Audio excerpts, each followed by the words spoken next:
Hello, everyone. Welcome back to Light Novel Readings. I'm auditioning for Best Girl. Don't I have Best Girl voice quality? Yeah. Yes. By the way, Sonic, who is Best Girl? Because I don't watch Data Live at all. I don't know any of these things. You're asking me? Well, I mean, it's We're I guess live. it's technically We're live. subjective from person to I have person. put my Oh, foot no, down. I know Fuck we're you, live. Tony. Well, I guess Bus Girl is a subjective, not suggestive, subjective term. It really just depends on who you jive with the most. Oh, I see. So, your definition of best girl may be different from my definition of best girl. I guess the majority of people would say for Data Live it is Kurumi, but Well, good for you. You're each their own. I can see it. I like Toka personally. I think I like Toka or I'm Miku. kind of partial to Razor. That joke's not getting old, dude. Razor's not. Razor. Toka and Razor? Razor. Yeah. Toka and Razor, my guy. Teenage Mutant Ninja Turtles 2, Secret of the Ooze. Chat, I don't think Razor's not in Data Live. Yeah, I'm not making a Data Bridge reference. I'm making a TMNT reference. Get cultured. Well, Best girl is Senator Armstrong. You know what? That's fair. That is a fair argument. No. Senator Armstrong. Look. You just have to understand something, okay? The best girl genes have been passed down through the Armstrong line for generations. well, You mean, but genes? You mean nanomachines, of course. of course, You say tomato, I say dead citizen. they harden in response to physical trauma. And here. I'm just saying, like tomato, dead citizen. That's all I'm saying. You know. Mm. I'm very curious in the auditions we're gonna get for Kurumi. Guys, forget about Kurumi. What about like Yoshinov? She's like before Kurumi. We don't even no one even cares about poor Yoshino over here. Fuck that bitch. That is a biter, sir. You are not fucking her. No, not like to hell with her. Kind of, you sick bastard. Stand here. I'm the sick one. Oh, how dare Yeah, you? you are the sick one. That poor sweet girl. I'm so glad. Now who's hitting on an underage chick? Sweet, huh? Yeah. Sounds a sweetheart. There's to nothing me. wrong with that. That sounds relatively to me. You know. Anyway, we're reading light novels. I don't know. Tonight. I don't know where to continue this jump bit. There's no way to continue this. I mean, how was I supposed to transition that? Speaking of shagging underage girls, Moon's gonna be reading tonight. Like, come on, man. How am I supposed to? I don't like what that implies.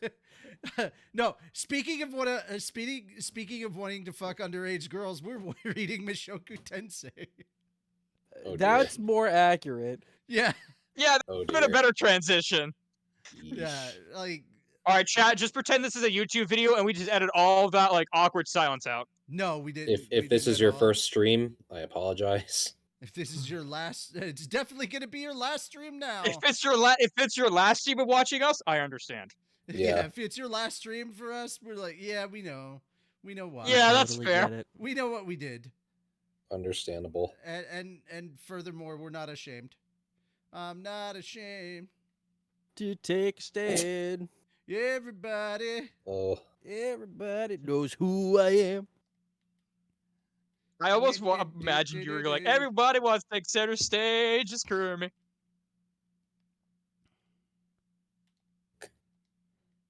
Everybody wants to get laid. Everyone's a little bit racist, just so you know. It's true. Sometimes, yeah. Doesn't even go around committing hate crimes. But war crimes, absolutely. Because I'm going to commit various different war crimes. Well, I mean, I'm already okay. So in the wizarding community, I am a Hufflepuff. You know what that means? That means I am a war criminal. I mean, if you actually look into some of the stuff about Hufflepuffs, you realize, oh damn, They're war criminals. Oh yeah. The Hufflepuffs are like Canada. They're very nice. Exactly. Everyone loves them, but at the same time, oh god, don't get on their bad side. No, 100%, 100% true. Oh, those are kestrels. Dope. Or thestrals, Neat. sorry. Close enough. Anyhow, Hmm. who would Okay, like so I'm just from. Am I Moon? reading next Moon, week I believe or? you are. Yeah. I have no idea who's doing what anymore. You showed up late, so it's not your turn. I showed up before stream. What do you mean? Yeah, you were the last one. That means you revoke your right to. I don't think that was ever a Thingy has been policy. revoked. I think you just made that The up. policy has I always did. been show up 10 No, minutes before stream You know starts. what? So You know what? No, he's right. He's right. Oh, on that one. you know what? That is true. So yeah. Chat. I just don't want. I just don't think they want to hear my dulcet tones for 2 hours. I mean, we'd pretty much like to be able to, get through a stream. You know, I mean, we get through them. define through. We stream for 2 hours. Is it 2 or 2.5 hours? No, sometimes it's either or. 2.5. I'm willing to go. Yeah, with 2.5 hours. 2.5. Give or take. Give or take.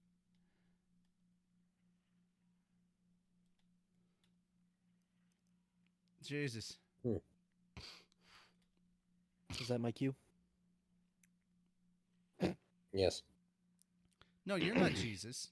But anyway, Moon's gonna be reading today because reasons.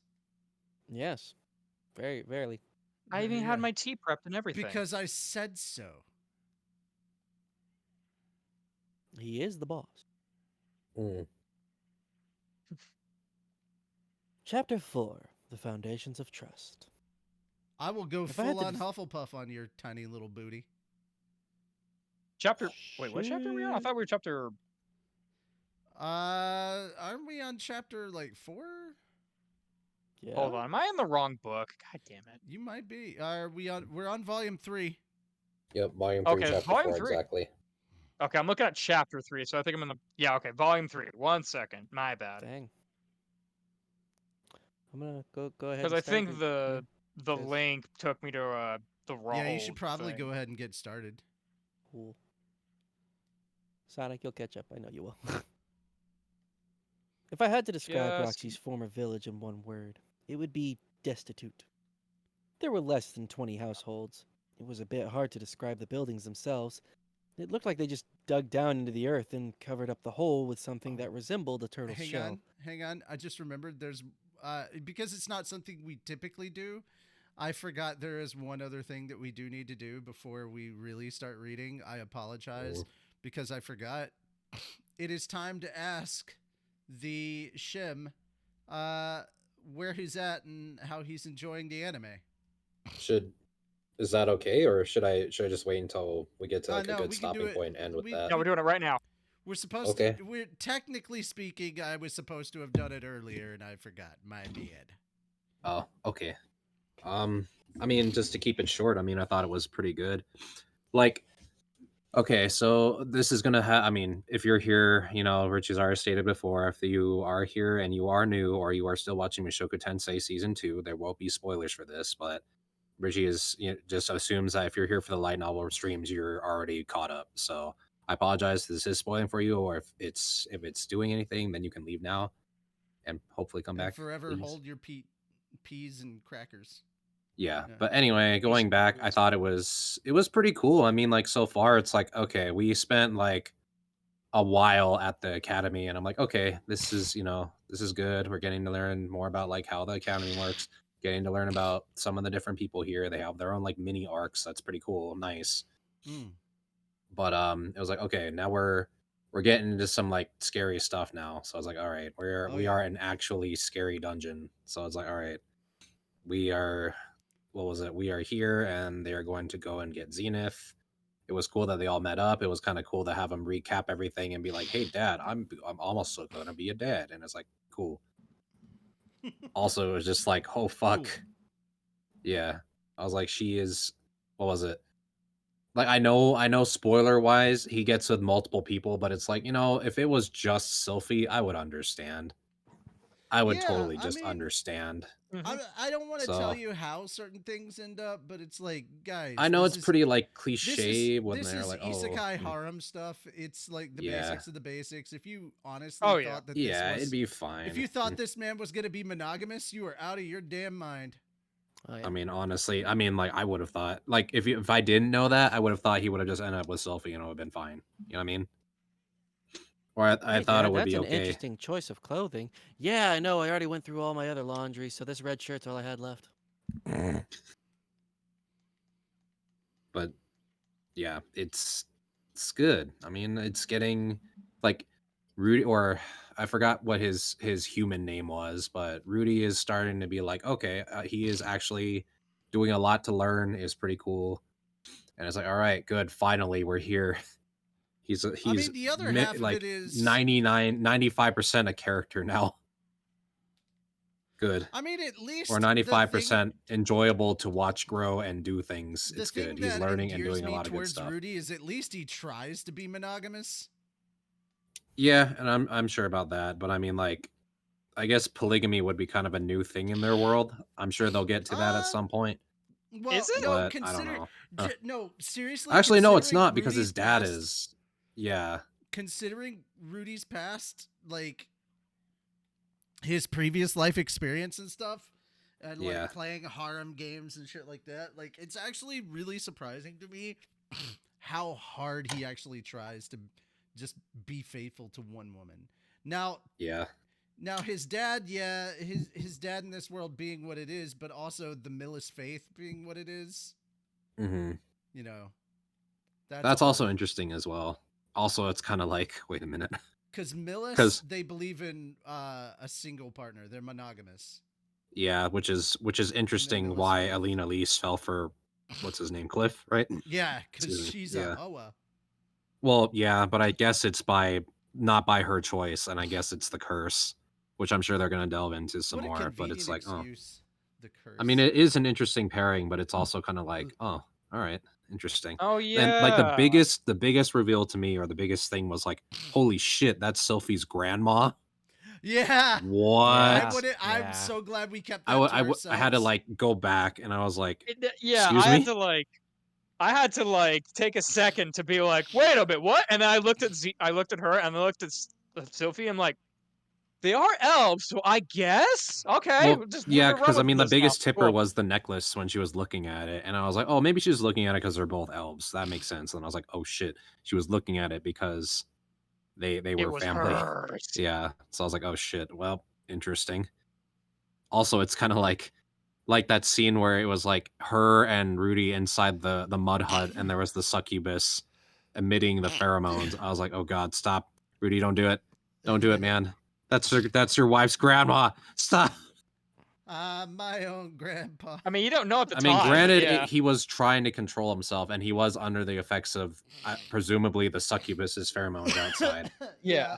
But Yeah. at the same time, it's like, oh god, stop. I love how she immediately teased him about that. She's just Yeah, like, she was like, he's oh, like, let's I'm get so dirty, sorry, huh? And she's party. like, shut He's the fuck like, up. let's get dirty, huh? He's like, Yeah, and then he was hate like, you. oh, shut the fuck up. Yeah. I think the first time they interacted was like the only time where it's like, oh hello, but it's like, remember, he's also having the condition. Also, So it this doesn't is the work. first time. Also, he yeah, was that whole thing with the succubus, dude. I wonder. All right, so here's a funny question, right? cautiously would. Yeah, right. Would the succubus have affected him when he had ED? Yeah, that is a good question. We'll never know, but Or honestly, would it have fixed his ED? I don't think it would fix it. I think it would have caused a different issue. I don't think even it if would it fix fixed it. I don't think it would have fixed it. If him going to a brothel and then him getting felt up by certain people didn't do it. Succubus is very different than like that whole experience. So succubus pheromones are different. Because yeah, essentially the succubus pheromones pheromones and are everything, it's about the exact same as the potion he drank. The fucking whatever it's called. Aphrodisiac. Maybe that's inside. Yeah, maybe the pheromones are inside. My I don't know if God. they Could be. delved into, like, what's Discovered in the it, but- cure for ED. Succubus But I didn't pheromones. fix him though. I don't think entirely. I think it was I don't Sophie. know if it had been a permanent solution. It might have at least been a temporary one. So, I mean, he It could could have have popped a like a boner, treatment, not a but cure. yeah, Well, it abates well, the part of me symptoms. also thought, It does not help with the root of the cause. yeah. So, yeah. Yeah, But it yeah. pulls a Frankfurt. Actual best girl Frankfurt. is I'll Shim. remove the cause. Oh, I appreciate that. not Thank you. the symptom. The symptom. Yeah. I too also like watching. Chat, I don't need Shim auditioning for Kermie, please. Yes, you do. I see. Yes, you He's do. already said his piece about it. I know what you're talking about. You need Shim. You need Shim in everything. Shim needs to be in everything. Oh, I appreciate it. I did have another character in mind, a more minor character. Oh, okay. So they are young. A tiny person. Is that what you mean, or are they going to the mines? Which did you mean? Or did you mean insignificant character? There were 3 different types. There are 3 different types of insignificant characters? Yes. Okay. Well, clearly you're more up to speed than I am. Clearly. I was only aware of 2. Oh. Who is the third? What is the third type of insignificant character? And Characters who have massive lore importance but don't show up at all. Oh. I was gonna say, dude, if you said characters that I play, I was gonna be like, listen here, you fucker.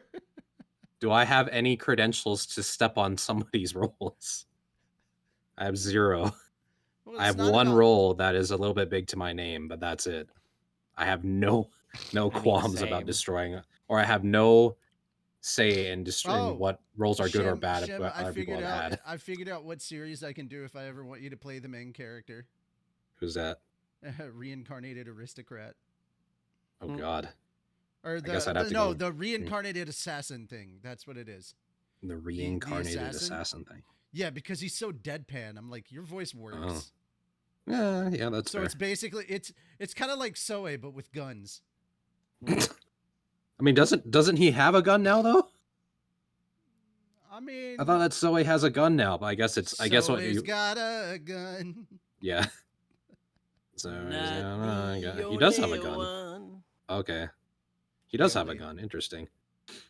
Yeah, that kind of character archetype is someone that's probably within my voice range, but I was told I need to be a little bit more expressive, which is like, okay, I will try. Express yourself. Yeah.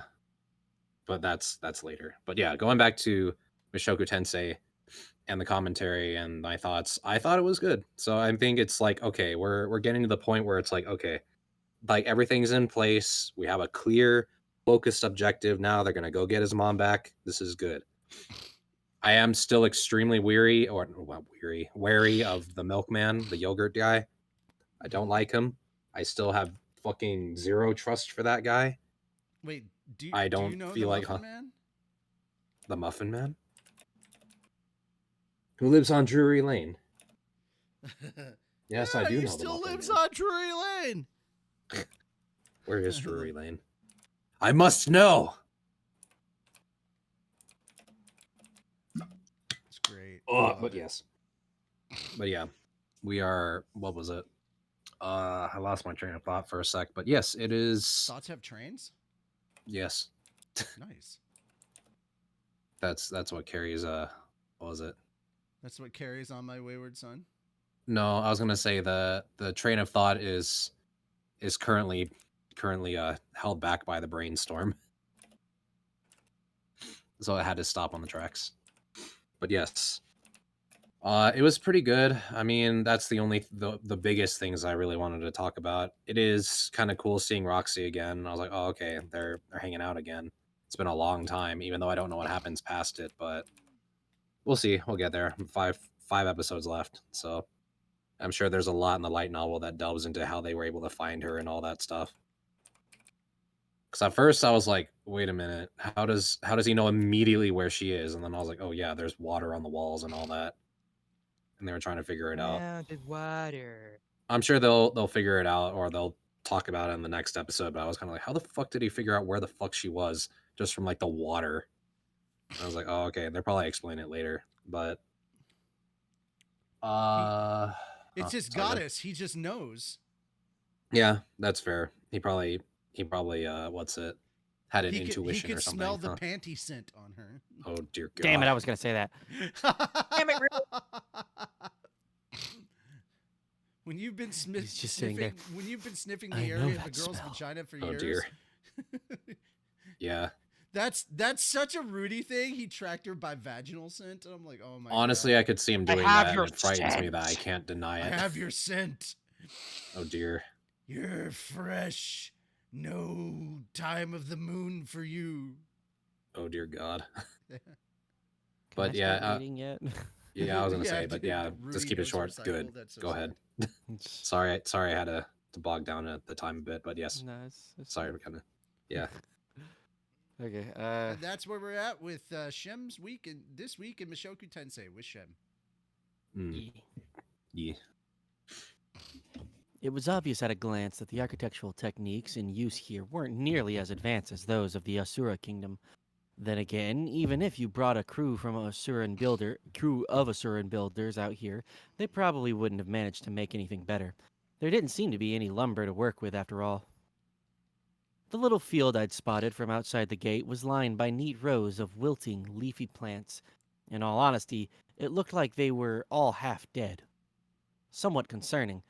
The Dictionary of Demonkind hadn't included much detailed information on agriculture, unfortunately. All I could remember was a brief mention that their vegetables tended to be bitter and unpleasant. Apart from the crops themselves, there were also some alarmingly toothy flowers growing at the very edges of the field. Ooh. They bore a strong resemblance to the deadly plants known to lurk inside green pipes in a certain video game series, but it seemed plausible that these were actually some sort of animal, given the way they audibly gnashed their ugly, uneven fangs together. Presumably, they'd been placed there to protect the crops from hungry animals. Near the village fence, a group of young girls moved busily around a fire. It looked like a bunch of junior high kids out on a camping trip, but they seemed to be focused on cooking a single enormous meal. Apparently, they made their meals in one big pot and then distributed shares to all the villagers. Pot. There were almost no men around. I did notice a few children who were ostensibly boys at play, but other than Rowan and the elder, the adults were all women. The others were presumably off securing tomorrow's dinner. From what I remembered, men did most of the hunting in these villages, while the women looked after their homes. Well, the women looked hot. What sort of prey is there to hunt around here, Regard? I asked. Monsters, he replied. That answer was probably perfectly true, but it felt slightly lacking in detail, like a fisherman telling you he caught fish for a living. Oh, well, I guess I'll just have to press a little harder. Do those shells on top of their houses come from monsters too? Those come from great tortoises. Their shells are tough, and their meat's delicious. You can even make bowstrings from their tendons. Are those the hunter's main targets, then? Yes. A tasty tortoise, huh? It was a little hard to picture one massive enough to fit these shells. The one covering the village's biggest house had to be at least 60 feet long. As that thought ran through my head, Regard and Rokus stepped into that very building. One thing never seemed to change, no matter where I ended up. The guy in charge always had the nicest house. Mm-hmm. Pardon me. That's just how it be. Pardon me. Thank you for having us. Mumbling some vaguely polite words, Eris and I went in as well. Whoa! The interior of the dugout was much more spacious than I would have guessed from the outside. Its floor was covered with furs, and the walls were decorated with colorful works of art. A fire blazed in a sunken hearth at the center of the room, lighting the interior quite nicely. There were no separate rooms or dividing walls. At night, you probably just wrapped yourself up in a fur and curled up by the fire. I noticed a number of swords and bows placed carefully near the outer walls. You could certainly tell this was a community of hunters. For some reason, the two girls who'd followed the elder to the gate didn't follow us inside. Well then, let us hear your story, Rokus said, plopping himself down next to the hearth. Regerd took a seat directly facing the elder. I sat cross-legged next to the spurred. I glanced back, looking for Eris, and found her standing awkwardly near the entrance, unsure of what to do. Do we just sit on the ground? Even inside the house? We sat on the floor all the time during sword practice, didn't we? Uh, hmm, yeah, I guess you're right. Eris wasn't the type to get too flustered about this sort of thing, really. She was probably just thrown off by the difference between how things worked here and what she'd learned in her etiquette lessons. Watching her drop down to the ground, I found myself slightly concerned that the girl might completely forget the concept of manners by the time we made it back home. Shaking my head slightly, I turned back. Shaking my head slightly, I turned back to face Elder Rokus. I started off by stating my name, age, serial number, profession, and place of residence, then explained that Eris was my pupil and the daughter of a noble family. I also made it clear that we'd been sent very suddenly to this continent by events beyond our control. I decided against mentioning the whole man-god thing. I had no way of knowing how the Meagard viewed that particular deity, and the last thing I needed was to brand myself as the messenger of an evil god. Shame you couldn't keep that thought in mind later. Yeah, for real. Oh. Well, there you have it. Rokus murmured, stroking his jaw with the thoughtful expression of a junior high kid pondering some tricky algebra problem. I see. As we waited for him to make a decision, I noticed Eris beginning to nod off. She'd looked energetic enough a few minutes earlier, but maybe the hike had taken its toll after all. It wasn't really surprising. This sort of travel was new to her, and it seemed she'd never gone back to sleep the previous night. The girl was probably running on fumes. Eris, I can handle the talking, I said. Why don't you take a nap? How am I supposed to do that? You just wrap yourself up in one of the furs, I think. But there aren't any pillows. Hey, my lap's available, I said, slapping my thighs with a smile. Spedozig between thighs. What's that supposed to mean? It means you can rest your head on my legs. Really? Well, thanks. Normally, Eris would have kicked up a royal fuss at the very suggestion, but it seemed she was too drowsy to care. Without much hesitation, she plopped her head in my lap.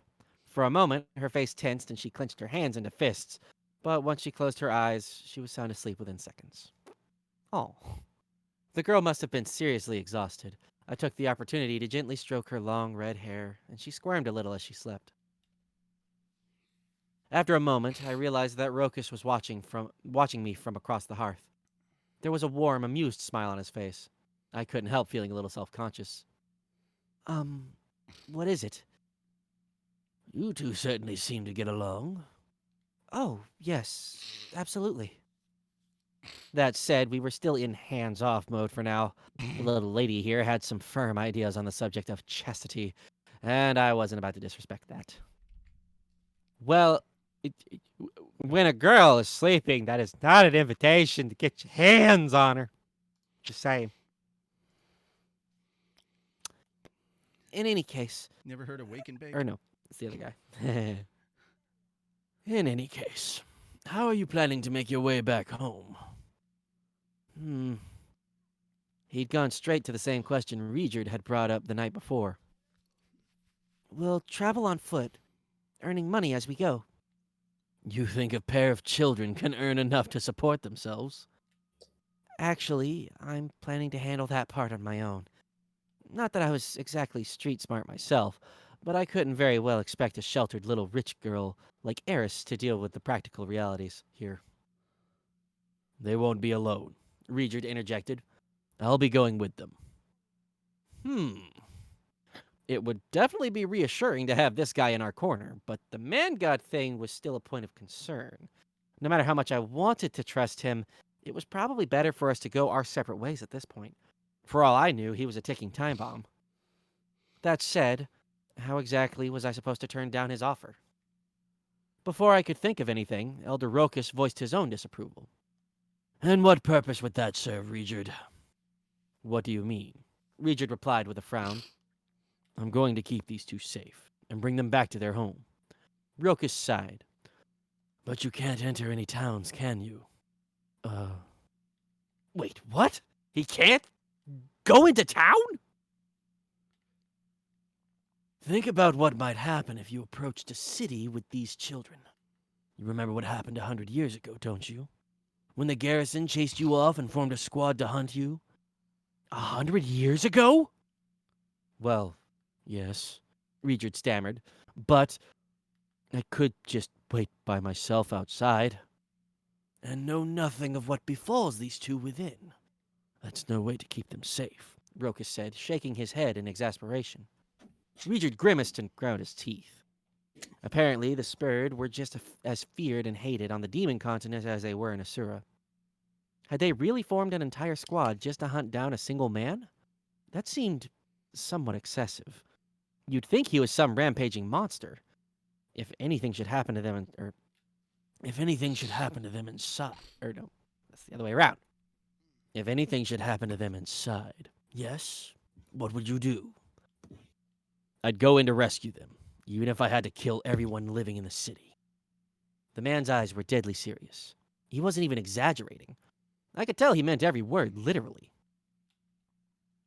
There's no reasoning with you when children are involved, the elder murmured. Come to think of it, you first entered our trust by rescuing some youngster from a vicious monster, didn't you? True. Has it already been 5 years since then? Ah, how the time does fly. Sighing, Rokus shook his head wearily. I knew the man was currently on my side, but I found myself a little irritated anyway. He just gave off the same aura as an obnoxiously precious junior high kid, expressing his exasperation at the stupidity of adults. Lord, I need to get better at taking breaths. In any case, Regid, do you really think you can accomplish your goal by such violent means? Regid grunted, creasing his brow. His goal? That sounded important, so I decided to butt in. Your goal? What's that, Regid? It's very simple, said Rokus. He wants to convince everyone that the Spurred aren't the wicked monsters they're made out to be. With effort, I managed to keep myself from blurting out, well, that's not going to happen. Systematic prejudice wasn't the sort of thing a single person could overcome, no matter how hard they tried. Hell, a single kid can't even stop their class from bullying someone, and hatred of the Spurred had apparently spread across the entire world. I mean, even bold little Eris screamed at the sight of Regid. Humanity and demonkind alike were positive that his race was evil. How were you going to convince them all otherwise? Well, it's true that the Spurred attacked friends and enemies alike during the war, right? I ventured tentatively. Wait, that wasn't...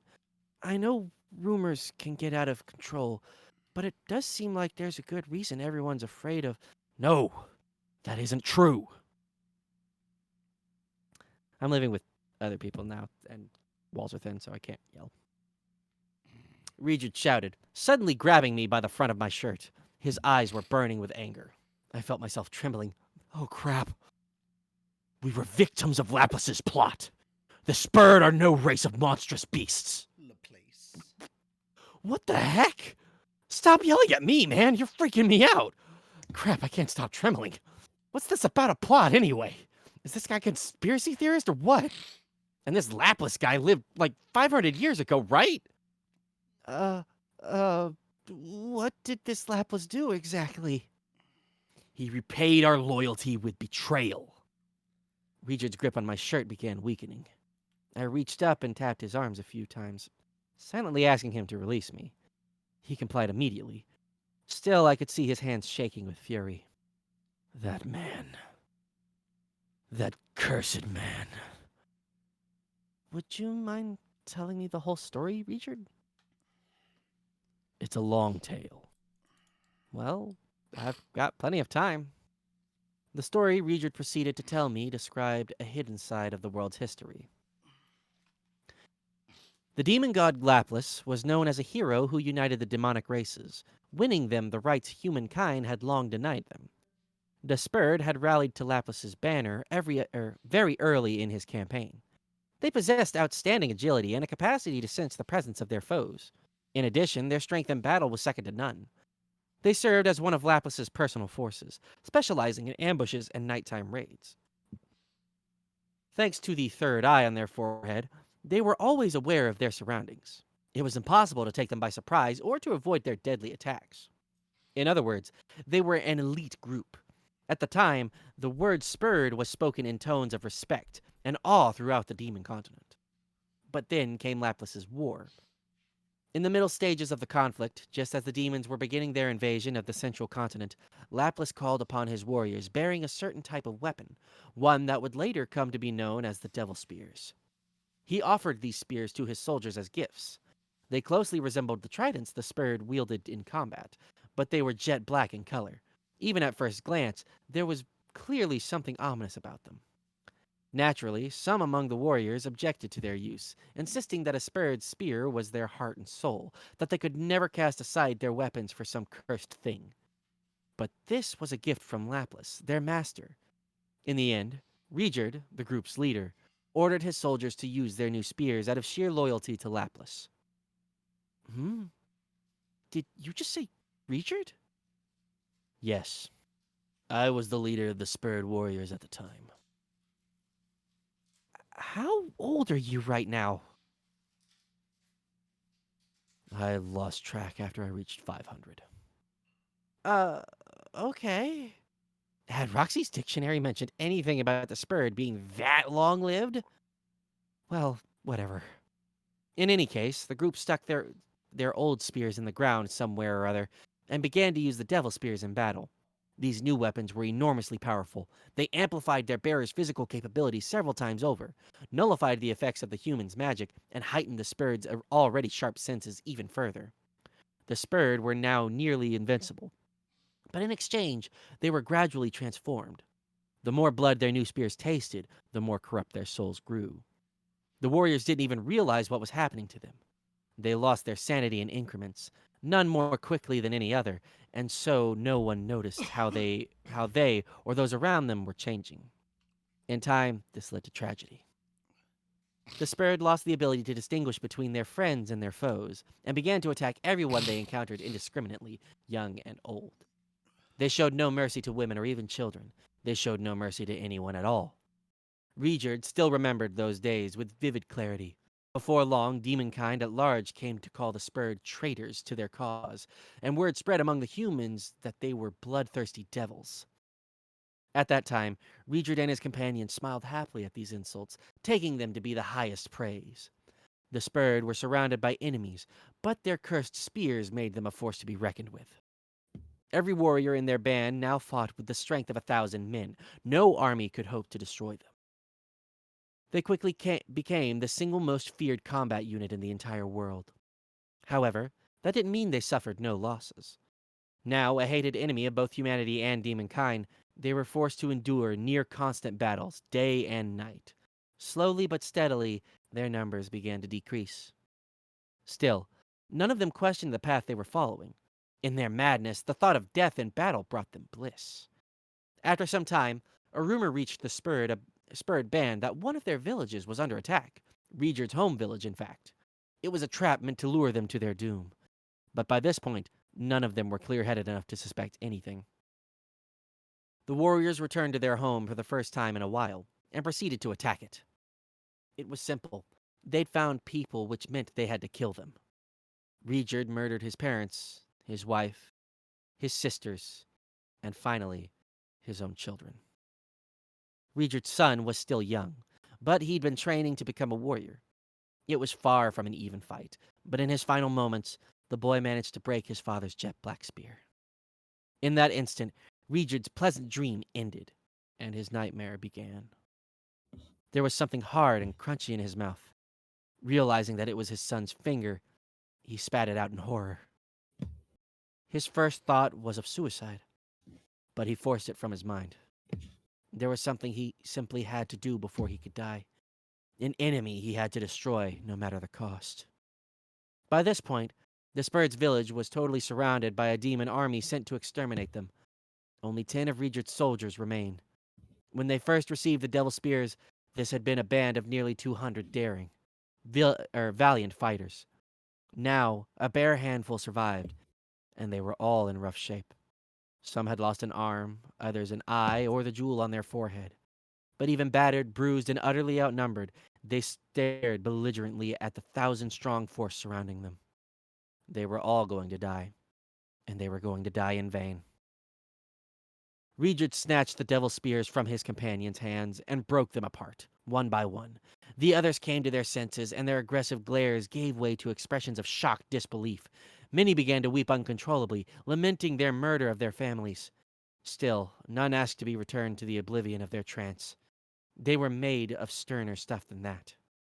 Together, they swore an oath to have their vengeance on Laplace. Not a single one blamed Regent for what had transpired. These were no longer mindless killers, nor proud warriors. They were fallen, ruined creatures with only revenge to live for. Regent didn't know what had become of the other 10, but he suspected they were dead. Without the power of the Devil Spears, the Spurred were nothing more than unusually effective soldiers. They had no choice but to use whatever tridents they could find. Rather than the familiar ones they had grown used to over years of battle, by all rights, none of them should have survived. Somehow, Regent managed to break through the enemy's encirclement and escape. But he was badly wounded in the battle, and spent the next 3 days and nights on the verge of death. The one and only thing he'd carried with him was his son's trident, with which the dead boy had broken the devil spear and saved his father.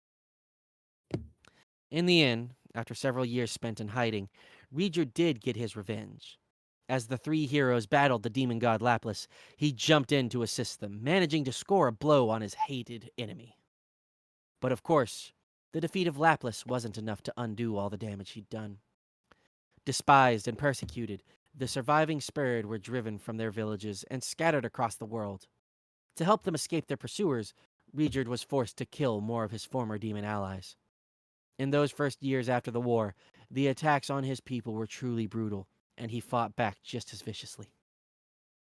At this point, Regent hadn't met another Spurred in nearly 300 years. He didn't know if his kind had been wiped out entirely, or if they'd managed to survive and form a new village in some secret location. Laplace was to blame for all of this, of course. But I, too, bear responsibility for the disgrace I brought upon my people. Even if I am the last of my kind, I want to tell the world the truth. With his story told, Regent fell silent once again. His words had been simple and blunt. He never appealed to our emotions, and yet Regent had conveyed his regret, anger, and bitterness perfectly. Either all of it was true, or the man was an astonishingly talented actor. What an awful story, I mumbled, trying to gather my thoughts. If we took Regent at his word, the Spurred weren't some inherently bloodthirsty tribe. It wasn't clear why Laplace had given them the Devil Spears, but maybe he'd been planning to use them as a scapegoat for any crimes committed by his armies once the fighting reached an end. What a vile thing to do. The Spurred had clearly been deeply loyal to Laplace. They would have given their lives at his request. Betraying them so cruelly just seemed unnecessary. All right, I'll help you as much as I can. A little voice inside me whispered an objection. Are you really in a position to be helping him? How about you focus on saving your own skin? This trip's going to be way tougher than you think. It wasn't enough to keep my mouth from moving. I don't have any real ideas, but maybe having a human child on your side will open up some new possibilities. Of course, I wasn't acting solely out of pity or compassion. We did stand to gain from his arrangement in some respects. Regent was a powerful fighter, in the same class as the 3 legendary heroes, and he was offering us his protection. At least with him around, we wouldn't get killed by some random monster on the way to our next destination. His presence would make things easier on the road, and more difficult when we reached a city. So long as we found some way to work around the city issue, he'd make an excellent ally. Not only was he strong, it was impossible to ambush or sneak up on him, even at night. That would make it much easier for us to avoid thugs or pickpockets in unfamiliar towns. Also, Though this was just intuition on my part, I got the sense the man was basically incapable of telling a lie. It felt safe to trust him. I'll do what I can for you, Richard, I said. That's a promise. Thank you, he replied, looking more than a little surprised. Maybe he'd noticed the suspicion in my eyes fading away. Well, whatever. I decided to trust you, all right? I fell for it, hook, line, and sinker. In my previous life, I used to laugh off sob stories all the time. But for some reason, this one really hit home for me. If the man was tricking me somehow, so be it. I felt like being stupidly trusting for once. But my boy, the Spurred truly are. It's all right, Rokus. I'll figure something out. Or no. Yeah, that was right. Regid would protect us on the road, and I'd protect him in the cities. This would be a give-and-take relationship. Let's set out tomorrow, Regid. Glad to have you with us. There was only one thing about this arrangement that made me feel a little anxious. Namely, it felt like I was doing exactly what the man God wanted. Chapter 5. 3 days to the nearest town. The next morning, as the three of us were leaving the village, I spotted Rowan standing at his post by the gate. Good morning. Are you on guard duty again? Yes, I'll be out here until the hunting party returns. The other men of the village still hadn't shown up since yesterday. Had Rowan been out here all night? Like some NPC guard from an RPG? That always seemed like a pretty simple job. Just standing in the same place all day, never moving an inch. Still, was he seriously going to be handling this all alone until the others got back? Oh, I guess there's Elder Rokus. In a village this small, he probably has to pitch in too. Are you leaving already? Rowan asked. Yes, we managed to talk things through last night. Ah, I was hoping to ask you more about my daughter, but... Ordinarily, I'd love to talk, but I'm afraid we need to get on the road soon. Right. The man was clearly disappointed. The feeling was mutual. I would have loved to hear some embarrassing stories from Roxy's childhood. If I see her again, I'll make sure to tell her to get in touch with you.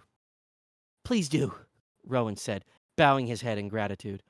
I'd have to make a mental note about this. Oh, that reminds me. Wait just a minute. He ran into the village and into one of the houses, presumably Roxy's childhood home. After several minutes, he emerged with a girl who bore a striking resemblance to my master. At first, I wasn't sure why he hadn't just used telepathy to call her outside, but then I noticed that he was also carrying some sort of sword. Were they giving us a present? This is my wife. Nice to meet you. My name is Rokari. Ah, so this was the mom of the family then. I'm Rudius Greyrat, ma'am. I have to say, I didn't expect Roxy's mother to be so young. I found myself bowing slightly. I owed these two a great deal, in a sense. They raised Roxy, and without her, I probably wouldn't have set out into the world the way I did. Oh my, what a flatterer. I'm 102 years old, you know. Well, that's still young in my book.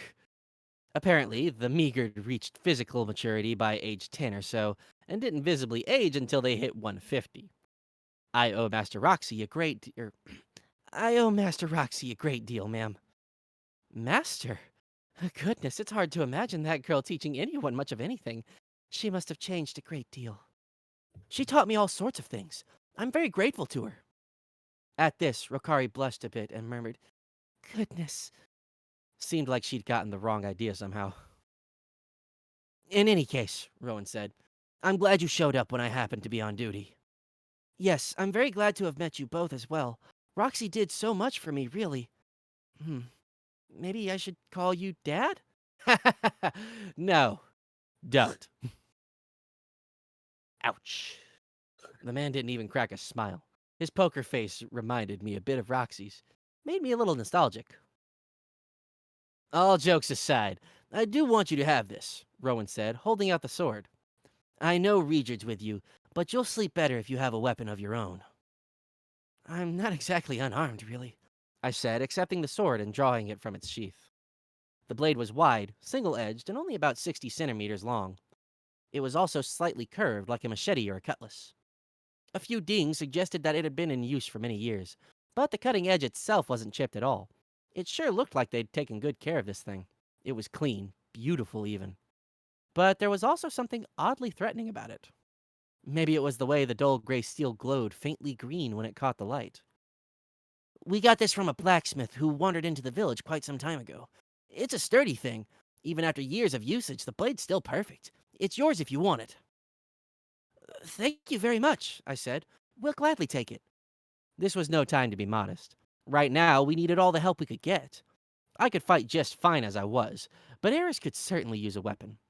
She'd trained in the sword god style after all. It'd probably make her feel less anxious to have a sword, even if she didn't need to use it.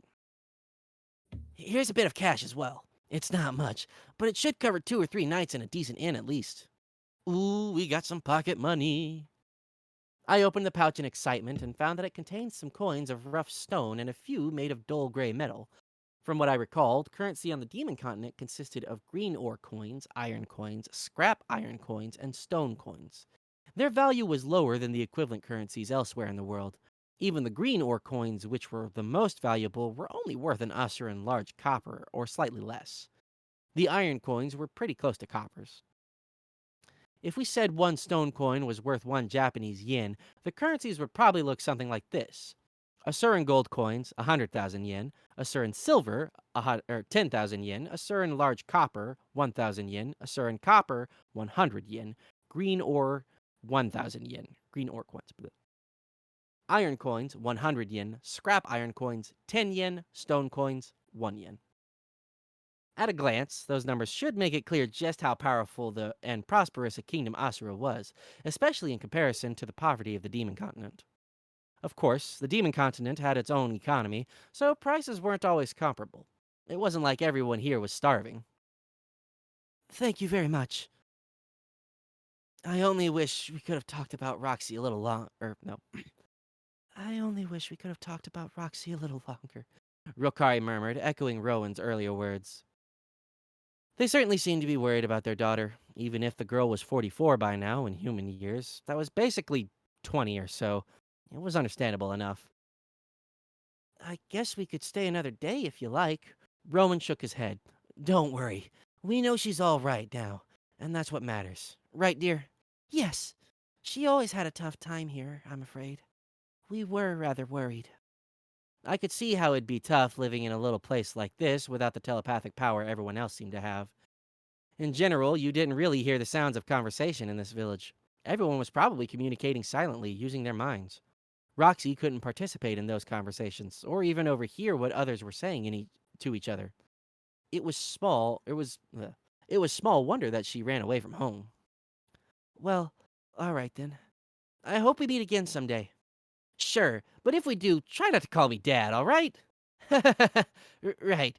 Sure. I get the message, man. It was hard to know when or if I'd see Roxy again, but at the very least, I'd have to repay them for the money someday. Evidently, the closest town was a 3-day journey on foot. Not long after we set out, it became clear how crucial an asset Regard really was. The man had been traveling the area on his own for many years now.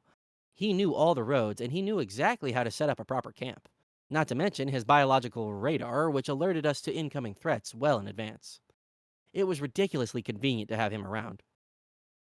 Regard, would you mind teaching us about the things you're doing? Why?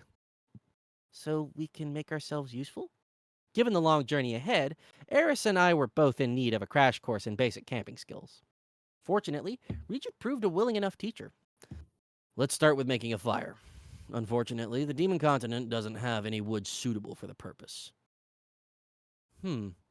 Our first meeting had been around a campfire, so there was obviously some other way, but... Is there something else you use instead? I asked. Yes. We burn parts of a certain monster. Ah! That should have been my first guess, honestly. Out here, almost everything you needed to survive seemed to come from hunting monsters. Fortunately, there's one close nearby. Wait here for a moment, boy. Wait, Regard! The man was already turning away, but I managed to grab his shoulder before he could run off. What is it? Were you going to fight it by yourself? Of course. Hunting is warriors' work. The children stay behind. Okay, so he was apparently planning to keep doing things this way forever. To be fair, the man had been alive for more than 500 years. We weren't even old enough to be his great-great-grandchildren, and he was probably more than strong enough to handle all the fighting by himself. Still, there was always a chance something could go wrong. If Reacher died or somehow ended up unable to fight, Eris and I would be forced to fend for ourselves, and right now we had no real-world combat experience to speak of. What was going to happen if we lost him while our party was traveling through a deep, dangerous forest, or in the middle of a battle with a fierce group of monsters? I didn't like our odds of surviving in a situation like that. We needed to get some experience now while we had the chance. It'd be nice if I could convince Reacher to teach us how to fight, but no, that wasn't the right way to think about this. This was a give and take relationship. We were partners on equal footing, working together to achieve our goals. All three of us needed to figure out how to fight as a party. Okay, but we're not just children. Yes, you are. Look, Reacher, I had to be firm and clear about this. The man was still under the impression that he was our guardian. He needed to understand that that wasn't the case. We're helping you, and you're helping us. Our goals are different, but we're going to fight together. So all three of us are warriors, right? With the sternest expression I could muster, I met Reacher's gaze directly and waited for a reply. It only took 10 or 15 seconds for him to make a decision. Very well. You're warriors, then. I can't say the man sounded particularly convinced, but at least he was going to let us tag along from now on. That was the important thing. Hear that, Eris? We're going to fight, too, aren't you? Or you're going to fight, too, aren't you? Eris blinked with surprise, but managed to stammer out an, of course, and vigorously nodded her head. Good girl. All right then, Reacher, I said, returning my usual demeanor. Can you lead us to this monster, please? There was no point acting all aggressive anymore. You had to be forceful when you were negotiating. That was all. The first enemy we faced as a group was a monster known as a stone treant. Treant, in general, was a term for tree-like monsters. These were typically ordinary plants that had sucked up too much magical energy and mutated into violent creatures. There was a considerable variety of specific monsters that fell into this broad category. First, you had the lesser treant, found all over the world. These were mutated saplings that tended to imitate ordinary trees until a target wandered into striking distance. They were weak and slow enough that an average adult with no real training could chop one apart without too much difficulty. However, if a lesser treant happened to absorb enough nutrients from one of the fairy fountains located throughout the Great Forest, it would eventually mature into an elder treant.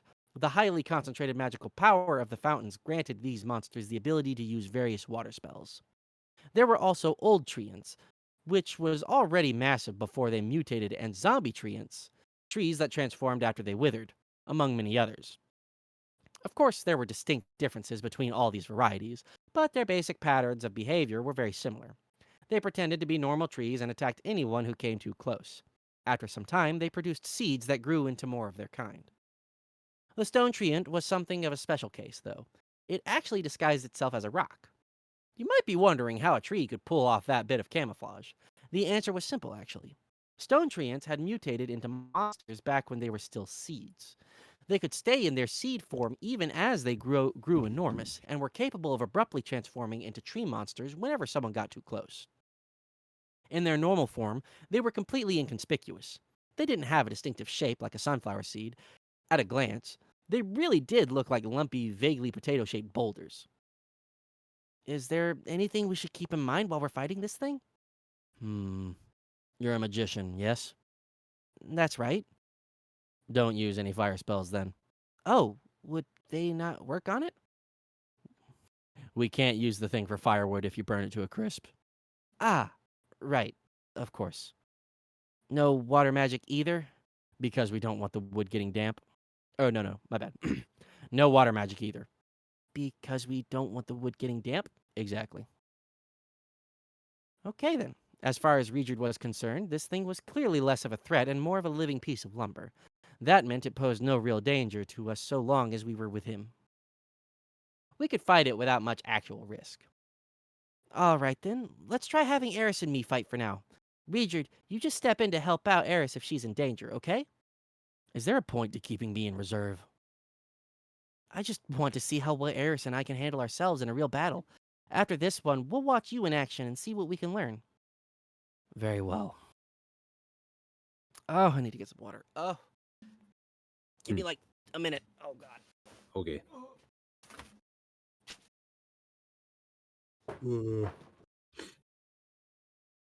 I need some as well. Got some.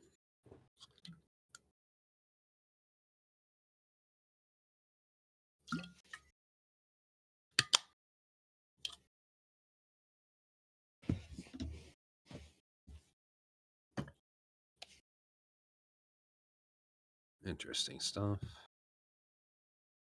I hear clanking.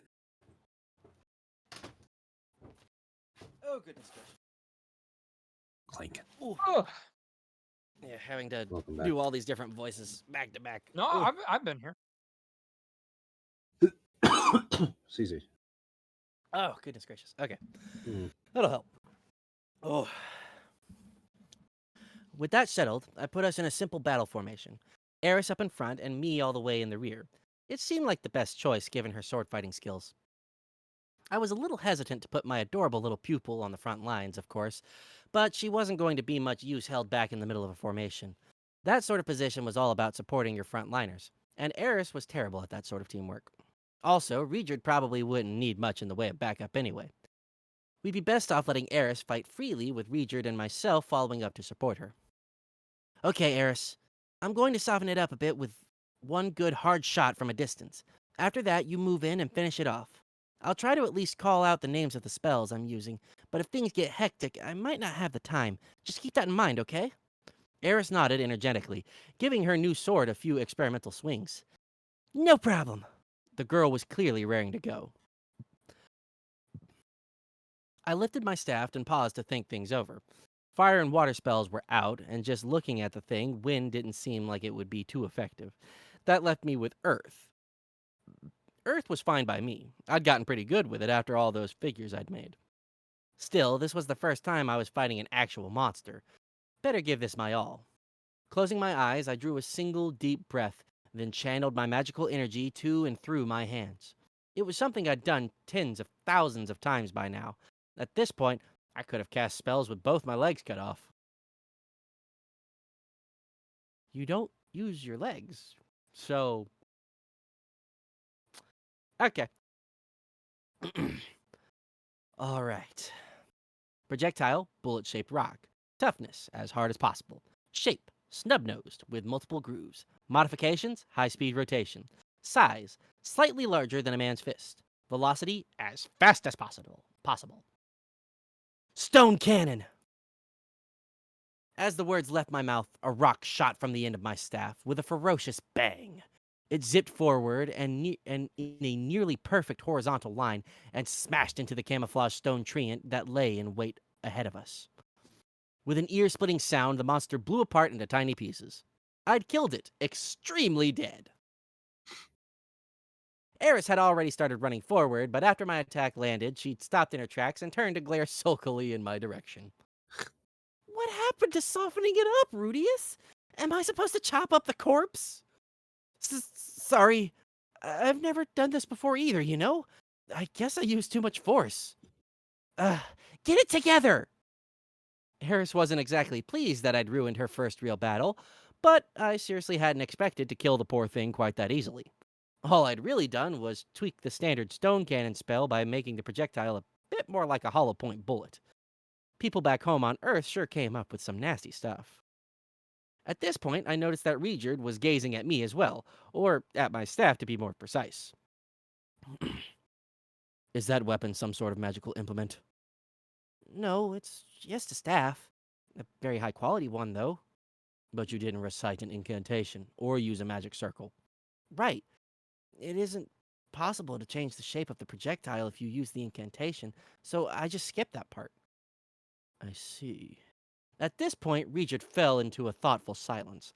The man may have been around for more than 500 years, but it seemed like silent spellcasting wasn't something he'd seen too many times before. In any case, is that your magic at its most powerful?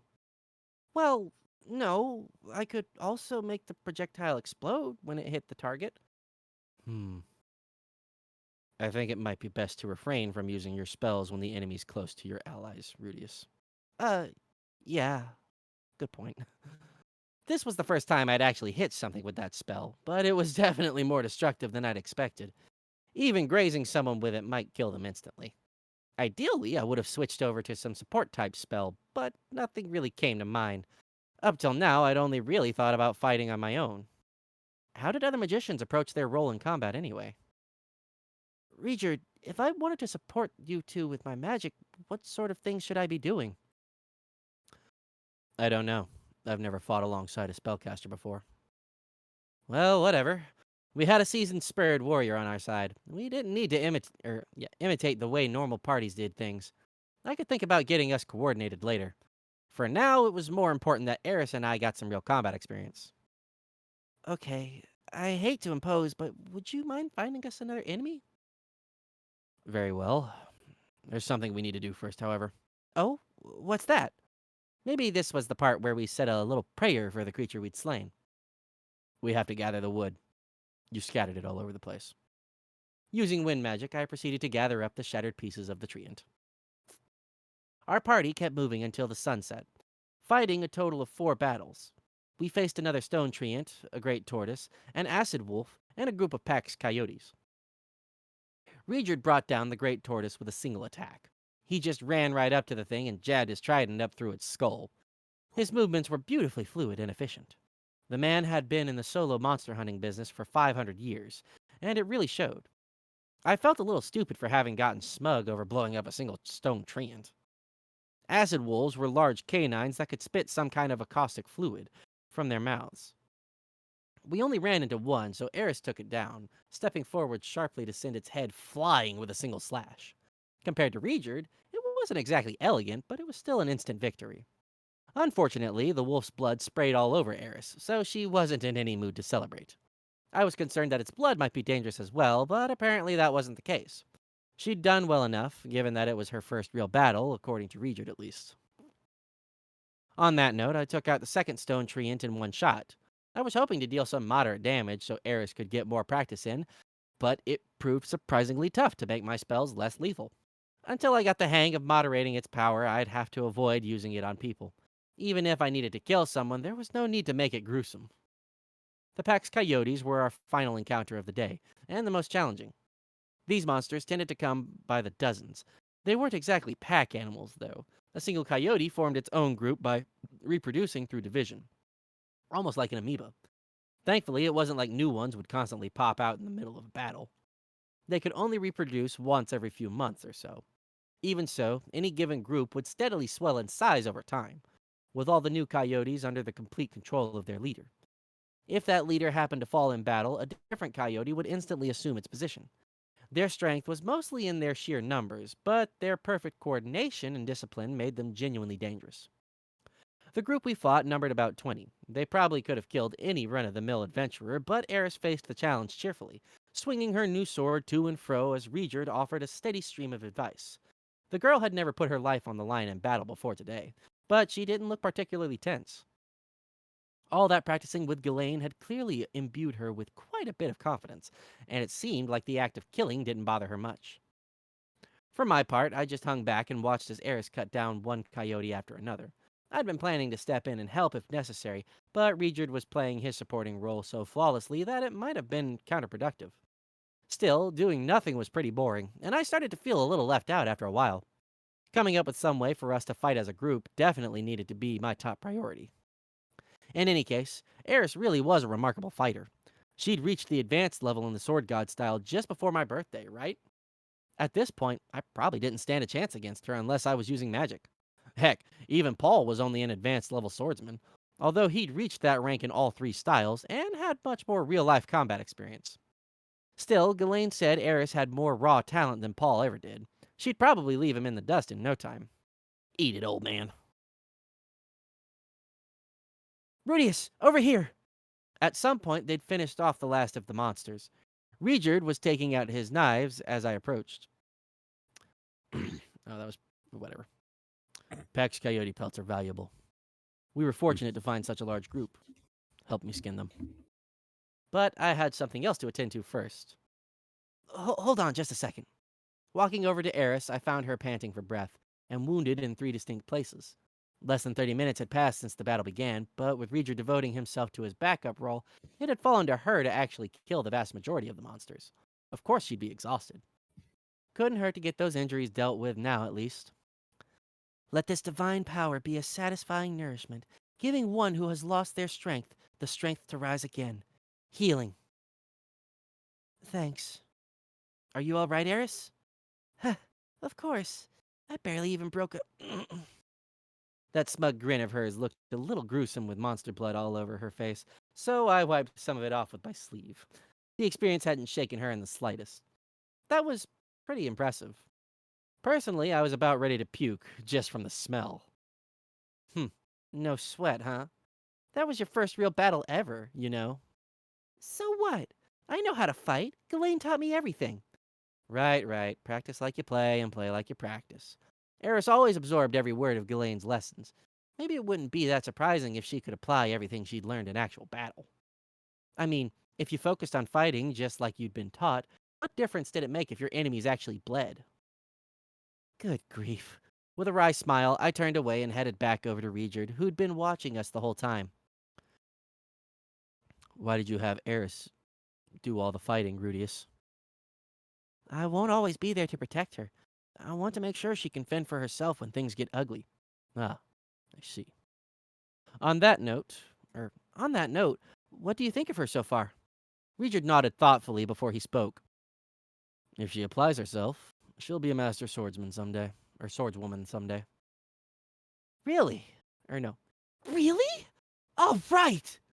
Eris literally jumped into the air, her face shining with joy. It had to feel pretty good hearing something like that from a legendary warrior. I didn't mind hearing that either. If Regard recognized Eris's talent as a warrior, he stood a much better chance of finding some way to work as an actual team. Okay then, Regard. From now on, let's have Eris fight in the front while I hang back in the rear. And what should I be doing? You don't have a defined position, so move around freely and cover our blind spots. Oh, and if either of us get ourselves in danger, take charge and tell us what to do. Understood. For the moment, we had our basic combat formation worked out. Hopefully it would allow Eris and myself to get some more combat experience under our belts over the next couple of days.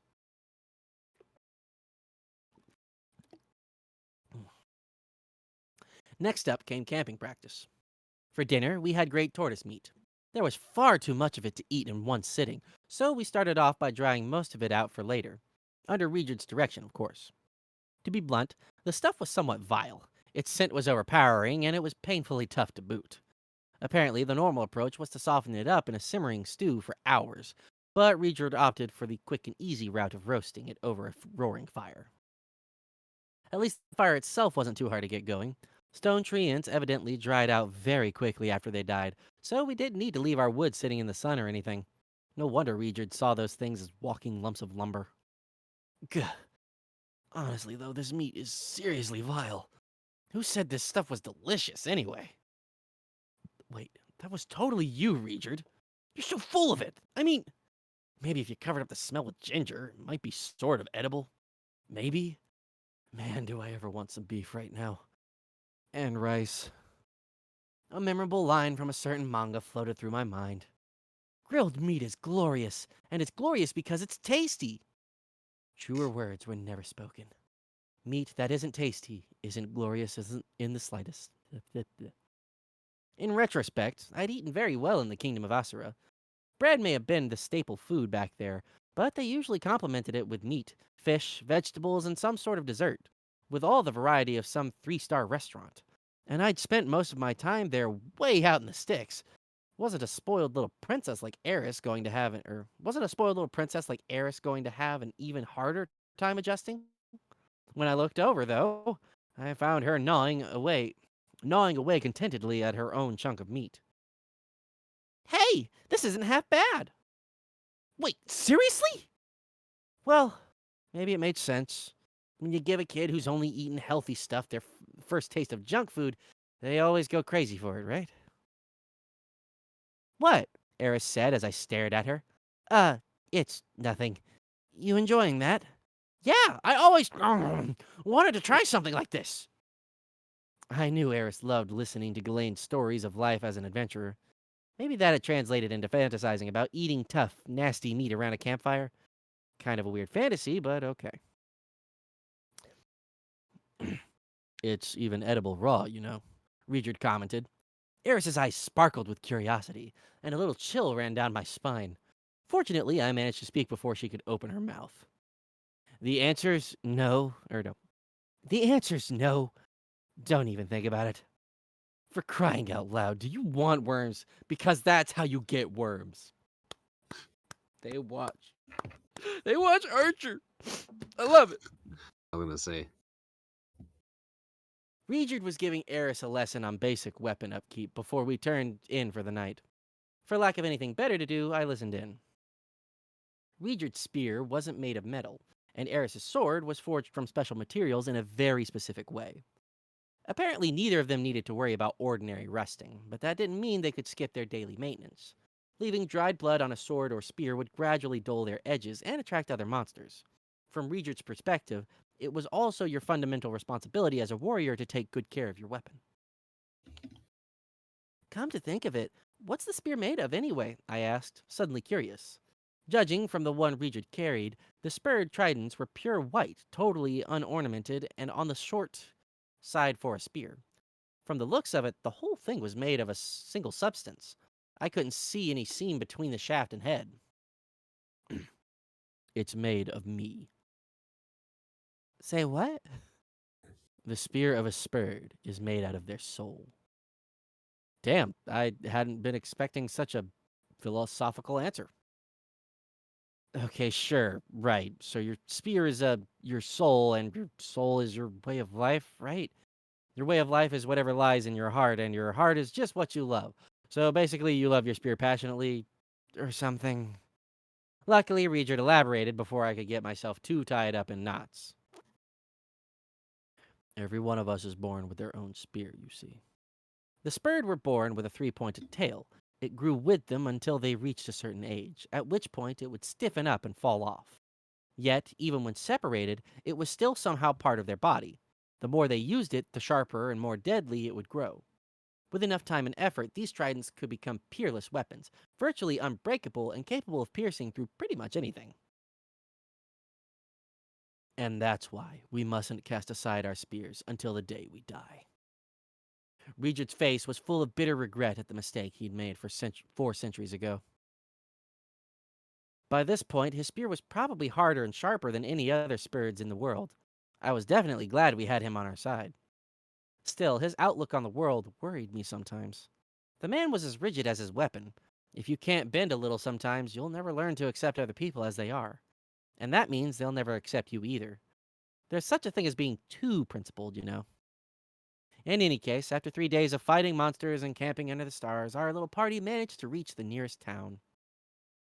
Chapter 6: Infiltration and Impersonation.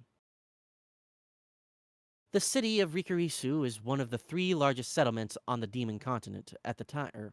On the Demon Continent. At the time of the Great Human-Demon War, it served as a home base for the forces of the Demon Empress, Kishirika Kishirisu. Even now, it's sometimes referred to as Old Kishirisu Castle. The first surprise it has in store for first-time visitors is its unusual location. Rikurisu sits in the middle of an enormous crater, the rim of which forms a single continuous wall around the city. In times of war, these natural defenses help the city to ward off many enemy sieges, and today they still serve to protect the city against marauding monsters. At the very heart of the city stand the ruins of Castle Kishirisu. Half destroyed during the events of the Laplace War, imposingly thick outer walls surrounded the broken black and gold castle itself, a sight that offers visitors a constant reminder of the Empress's faded glory and demonkind's violent, painful past. Rikurisu is a storied city, a place rich with history. And when the sun sets, visitors will come to appreciate its true beauty. Excerpt from Wandering the World by the adventurer Bloody Kant. It's 1 letter off. That's so funny. Those words were the sum total of what I knew about the city of Rikurisu, which we'd now arrived at. There were only 3 entrances to the city, all of which were cracks in the rim of the crater. The walls of the crater were surprisingly tall. Unless you could fly, it'd be difficult to make your way over them. A pair of armed guards were stationed outside each of the entrances. They evidently took their security seriously here. I shot a thoughtful look over to Regard. What is it, Rudius? Regard, we can get into the city, right? I've never set foot in it myself. They always chase me off. Okay, give me just a second. I have something important to... It is work-related. That is why it is important. Okay.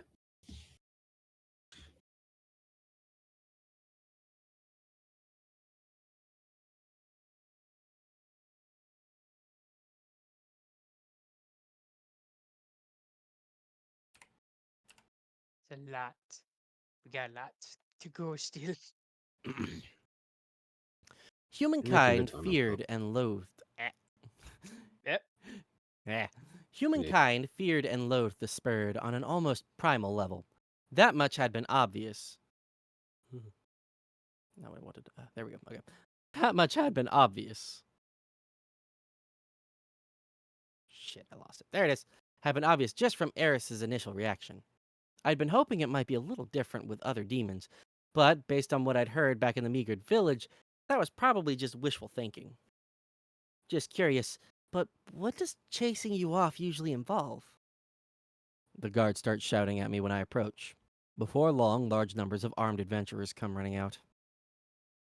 Okay, so we probably weren't going to get a chance to explain ourselves. The guards would probably just scream, "Halt!" then call for backup, at which point we'd be crushed under a massive wave of burly men. In that case, I guess we'd better go with some sort of a disguise. Regard shot me a sharp look. A disguise? Was that going to be an issue? Look, hear me out. For the moment, our top priority is just getting inside, right? I'm not objecting. I just don't know what you mean by a disguise. Huh? Wow. Apparently he wasn't even familiar with with the concept. Then again, I guess he could have gotten into the city easily enough otherwise. A disguise is just a way to alter your appearance and hide your real identity. I see. And how would we go about doing this? Good question. Why don't we just hide your face for now? I squatted, put my hands to the ground, and began channeling my magic power into it. Halt! There were 2 soldiers guarding the gate we approached. One was a stern-looking man with the head of a snake, the other a cocky-looking guy with the head of a pig. Who are you people? What business do you have here? Shouted Snakeface, one hand already on the sword at his hip. Damn. Pighead, on the other hand, was busily, silently leering at Eris. Damn dirty animal. You better not do anything funny, or else. That wasn't him saying that, but too late. As we'd decided beforehand, I stepped forward to do the talking. Hi there. We're a group of travelers. You adventurers or what? No, just ordinary travelers. I'd very nearly answered yes, but we didn't have anything to back up a claim like that. Then again, Eris and I were obviously pretty young, so we probably could have passed as wannabe adventurers trying to get started. Who's the man you've got with you? Looks like a suspicious character. Regard was currently wearing a crude stone helmet that I'd whipped up only a few minutes before. It completely hid his face. We'd also wrapped the head of his spear in cloth. At a glance, you might have taken it for some sort of staff. He definitely looked suspicious, but at least they couldn't tell he was a Spurred. That's my older brother. He tried on some helmet an adventurer gave him, and then realized he couldn't take it off. We thought there might be something in the city who could help, or someone in the city who could help. What a moron. All right, then.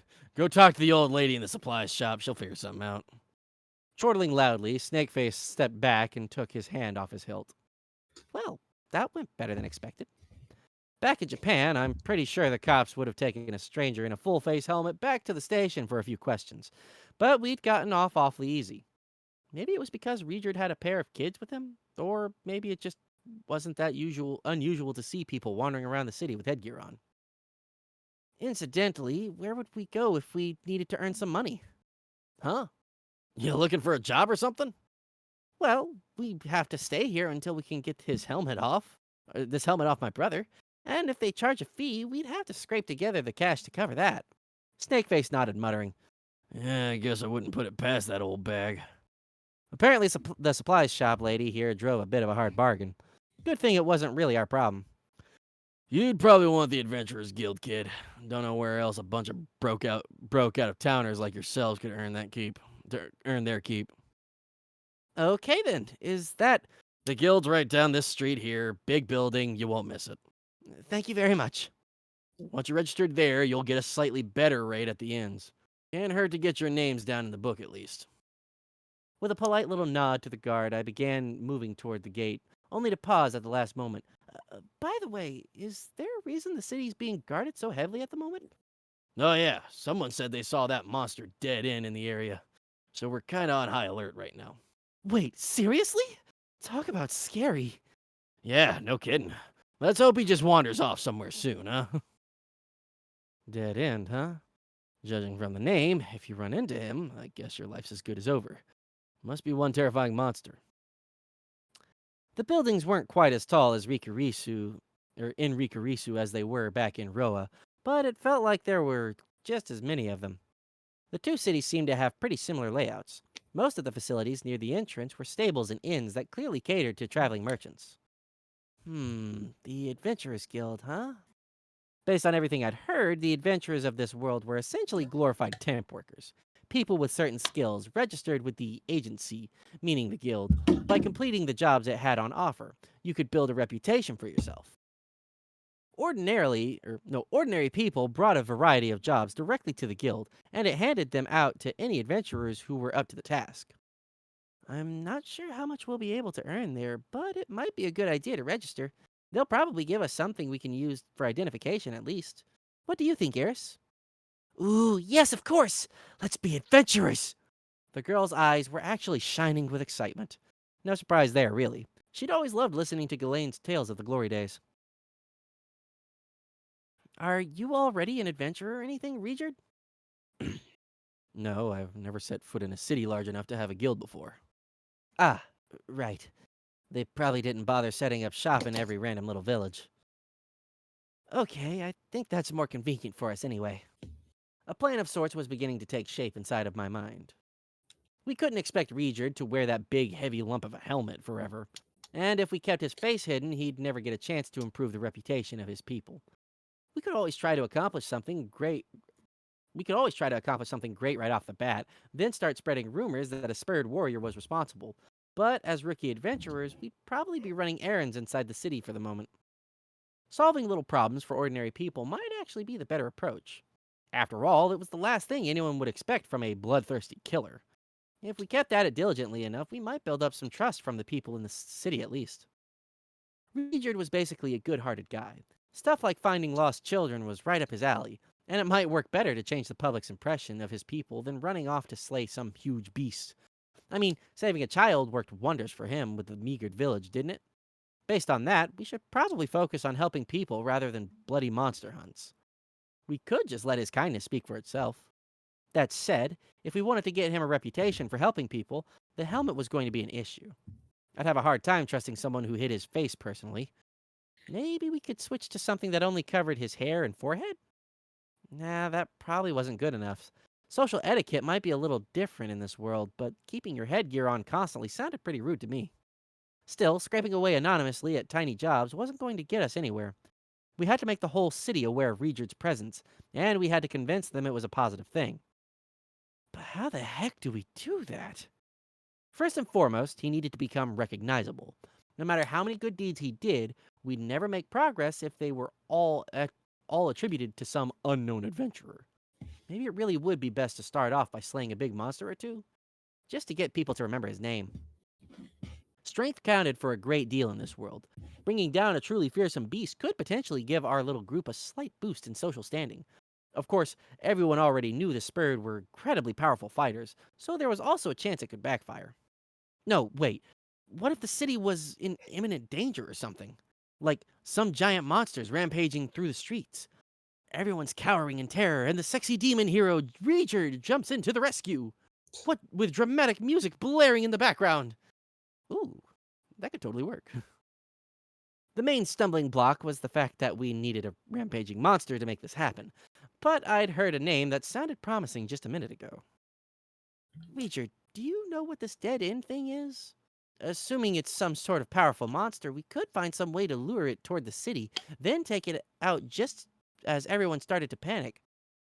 Everyone loves a nice, clean, good triumphs over evil story, right? Unfortunately, Regent's response proceeded to derail my train of thought completely. It's me. What? Huh? Is he getting all philosophical on me again? Some people call me by that name, Rudius. Ah! Okay. So he meant it literally. That's one lovely nickname he's got there. It did make sense, of course. You'd freak out if you thought a legendary mass murderer was wandering around outside your city. Honestly, though, dead end felt like a little much. Just how terrified were they of Regerd?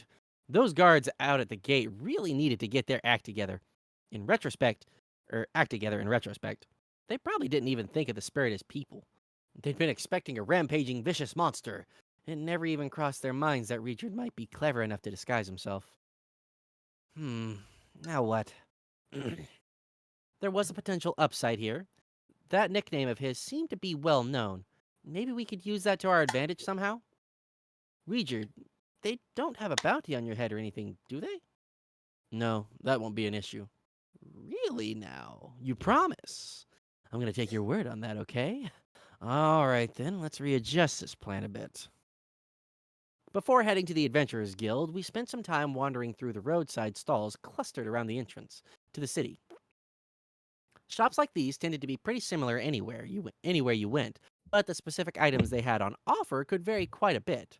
For example, where Roa's stables were full of horses for sale or rent, on the Demon Continent, they seemed to favor some type of giant lizard creature. They were apparently better suited to the steep, craggy terrain that characterized this part of the world. Also, they didn't have an organized passenger carriage system here. You had to buy a ride from one of a number of independently operating merchants. We had a very long journey ahead of us. There were all sorts of things I was dying to purchase, but I already knew what we were looking for on this particular trip. We'd just have to pick up the rest a little bit at a time. After a quick look to get a sense for the market prices of various items, I started hunting for an affordable stall that had the things we needed. We weren't in a huge hurry or anything, but I didn't want to waste hours and hours out here. All I wanted to buy was a hood and some dye. Oh, and ideally some sort of citrusy fruit. Hey, Pops, aren't you asking a bit much for this dye? Feels like a bit of a ripoff. Put a sock in it, kid. That's the going price right there. Really? You sure? Of course I'm sure, damn it. They were selling something really similar over there for half the price, you know. You serious? Well, I'm sure your stuff's just higher quality, right? This hood's kind of nice. Look, I'll buy the dye and a couple of those lemony things over there, so why don't you throw it in for free? Ha! What a little haggler. Fine, you win. Take it. Oh, and while we're here, any interest in buying a few things from us? These are genuine Pax Coyote pelts, and we've got a few acid wolf fangs too. Damn, look at them all. Give me just a moment here. 2, 4, 8. Alrighty, how's about 3 scrap iron coins for the bunch? Come on, they're worth at least 6. Alright, I'll give you 4. Okay then, pleasure doing business with you. It took a bit of doing, but I'd managed to wrap the whole thing up in a single transaction. Since I didn't really know what prices for most things were like around here, I wasn't entirely sure how much money I'd just spent. To be honest, I had a sneaking suspicion the guy had ripped me off. Oh well, in any case, this left us with 1 iron coin, 4 scrap iron coins, and 10 stone coins. This money was a gift from Master Roxy's parents. I'd have to spend it thoughtfully. With our shopping trip at an end, the 3 of us slipped into a quiet back alley. I was a little worried we might run into some stereotypical hoodlums, but then again, Regerd would take care of that for us, wouldn't he? Might even be a chance to earn ourselves a little pocket money. Hey, Regerd, if anyone tries to mug us, could you just beat them black and blue? Until they're nearly dead, you mean? No, just knock them around a little bit, thanks. Sadly, nobody actually showed up to hassle us, But now that I thought about it, guys desperate enough to rob people probably wouldn't have much cash on them in the first place. Okay, Richard, let's start off by dyeing your hair. Dyeing my hair. Right, that's what this stuff is for. I see. So you're going to change its color. That's a clever idea, to be sure. He seemed genuinely impressed. I guess people didn't really dye their hair in this world. Either that, or Richard just wasn't aware of the concept. He clearly didn't spend much time in towns or cities. However, wouldn't it have been better to choose a color that's less similar to my own? Oh, wait, shit. However, wouldn't it have been better to choose a color that's less similar to my own?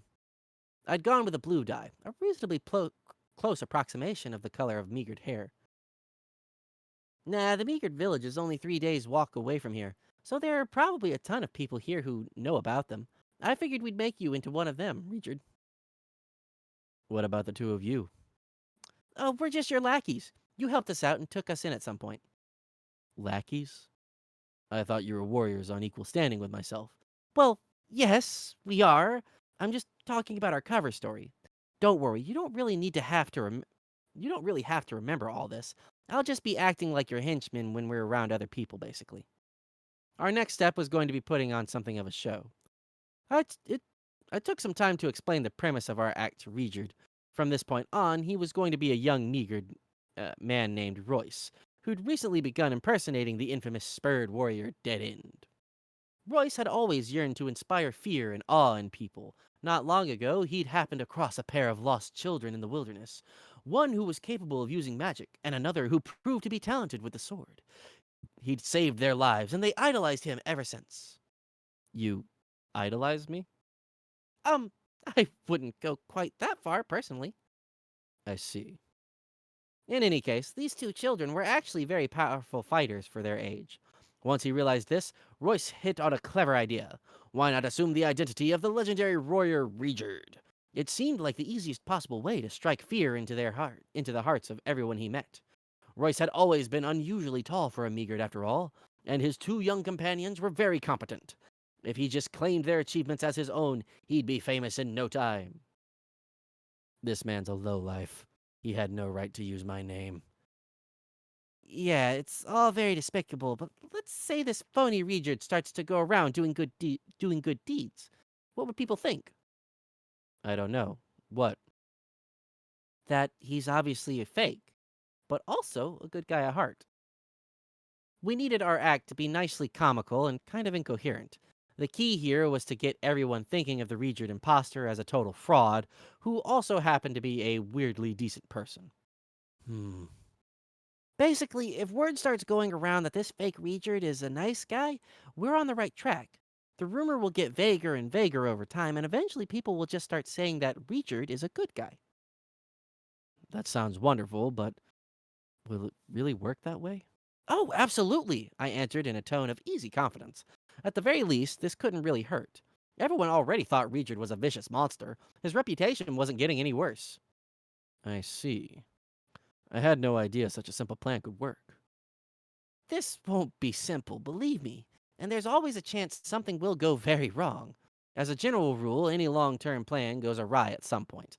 The more detailed and complex it is, the further off track you'll eventually end up. Still, so long as we managed to get tons of rumors flying around about Richard, there was a good chance his reputation would begin to reflect his good-hearted nature. True. What do you propose we do if my deception is exposed? What do you mean? You don't need to tell any lies, Richard. I don't understand. Richard was playing off the role of a meagered who called himself a spurred. For the most part, he'd be doing good deeds and earning the public's affection just like he wanted. He wasn't even going to lie about his name. The whole Royce thing was mostly just a fallback explanation I'd use if someone started suspecting Richard really was who he claimed to be. The man himself would keep using his actual name. Richard would openly admit he was a spurred named Richard. Everyone else would just decide all on their own that he was actually a meagered named Royce with delusions of grandeur. In other words, he didn't have to say anything that wasn't true. I'd be handling all the lying for him, behind the scenes. I felt like he'd probably object to having me deceive people on his behalf, though. So I decided to keep quiet about the last part. Everyone's just going to assume you're actually a Meagard, you see? Ah, right. I'm the one pretending to be myself. But wait, I have to act like I'm Royce as well? This is giving me something of a headache, Rudius. What exactly do I need to do? Don't worry about it. Just be yourself. Weijard looked more than a little reluctant. Whatever his other talents, that man probably wasn't cut out to be an actor. That said, make sure you don't snap and kill anyone just for taunting you, okay? Do you mean that I shouldn't get into any fights? You can scrap if you need to, but pretend that you're having a tough time. Take a few punches, start breathing heavily, that sort of thing. In the end, try to make it look like you just barely scraped out a win. As the words left my mouth, it occurred to me that Regard might not even be capable of putting on that kind of show, but you want me to go easy on them? What's the point of that? Apparently, it wouldn't be an issue. We want people to think you're too weak to be the real Regard, and we want your opponent to think, hey, what if he's the real deal, though? Wouldn't that make me pretty awesome? I don't think I understand. It's a way to convince people you're a fake, while also making them feel good about themselves. But what does making them feel good accomplish? It'll encourage them to spread rumors that the Spurred are actually pushovers. Regard scowled. The Spurred are not pushovers. Believe me, I know. But your strength is part of what makes people so afraid of you. If they think you're weak, it might help us resolve conflicts peacefully, like we just did at the gate. That said, we didn't want everyone thinking his people were totally powerless either. That might end up encouraging more harassment of the surviving Spurred villages, assuming there were still some out there somewhere. This was going to be a delicate balancing act. Well, if you say so, Rudius. Okay, then. I think that just about covers it for now. I didn't feel the need to issue too many specific instructions at the moment. It would only increase our odds of screwing something up.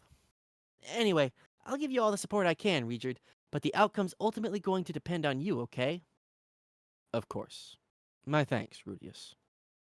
With the initial explanations at an end, I proceeded to bleach Regard's hair using juice from the lemon-like fruits we'd bought a few minutes earlier. The results weren't perfect, but his natural emerald green hair color did fade away for the most part. I went ahead and slathered on the blue dye. Not the prettiest job I've ever done.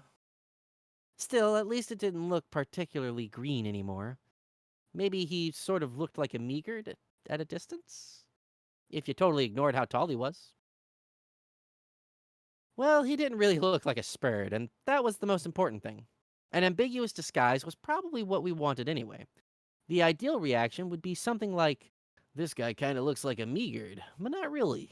And he's calling himself a Spurred, but that doesn't look right either. So what the hell? Also, I think you should be wearing this, I said, taking off my pendant and placing it on Regard. This is a Meagard amulet. This is a Meagard amulet, isn't it?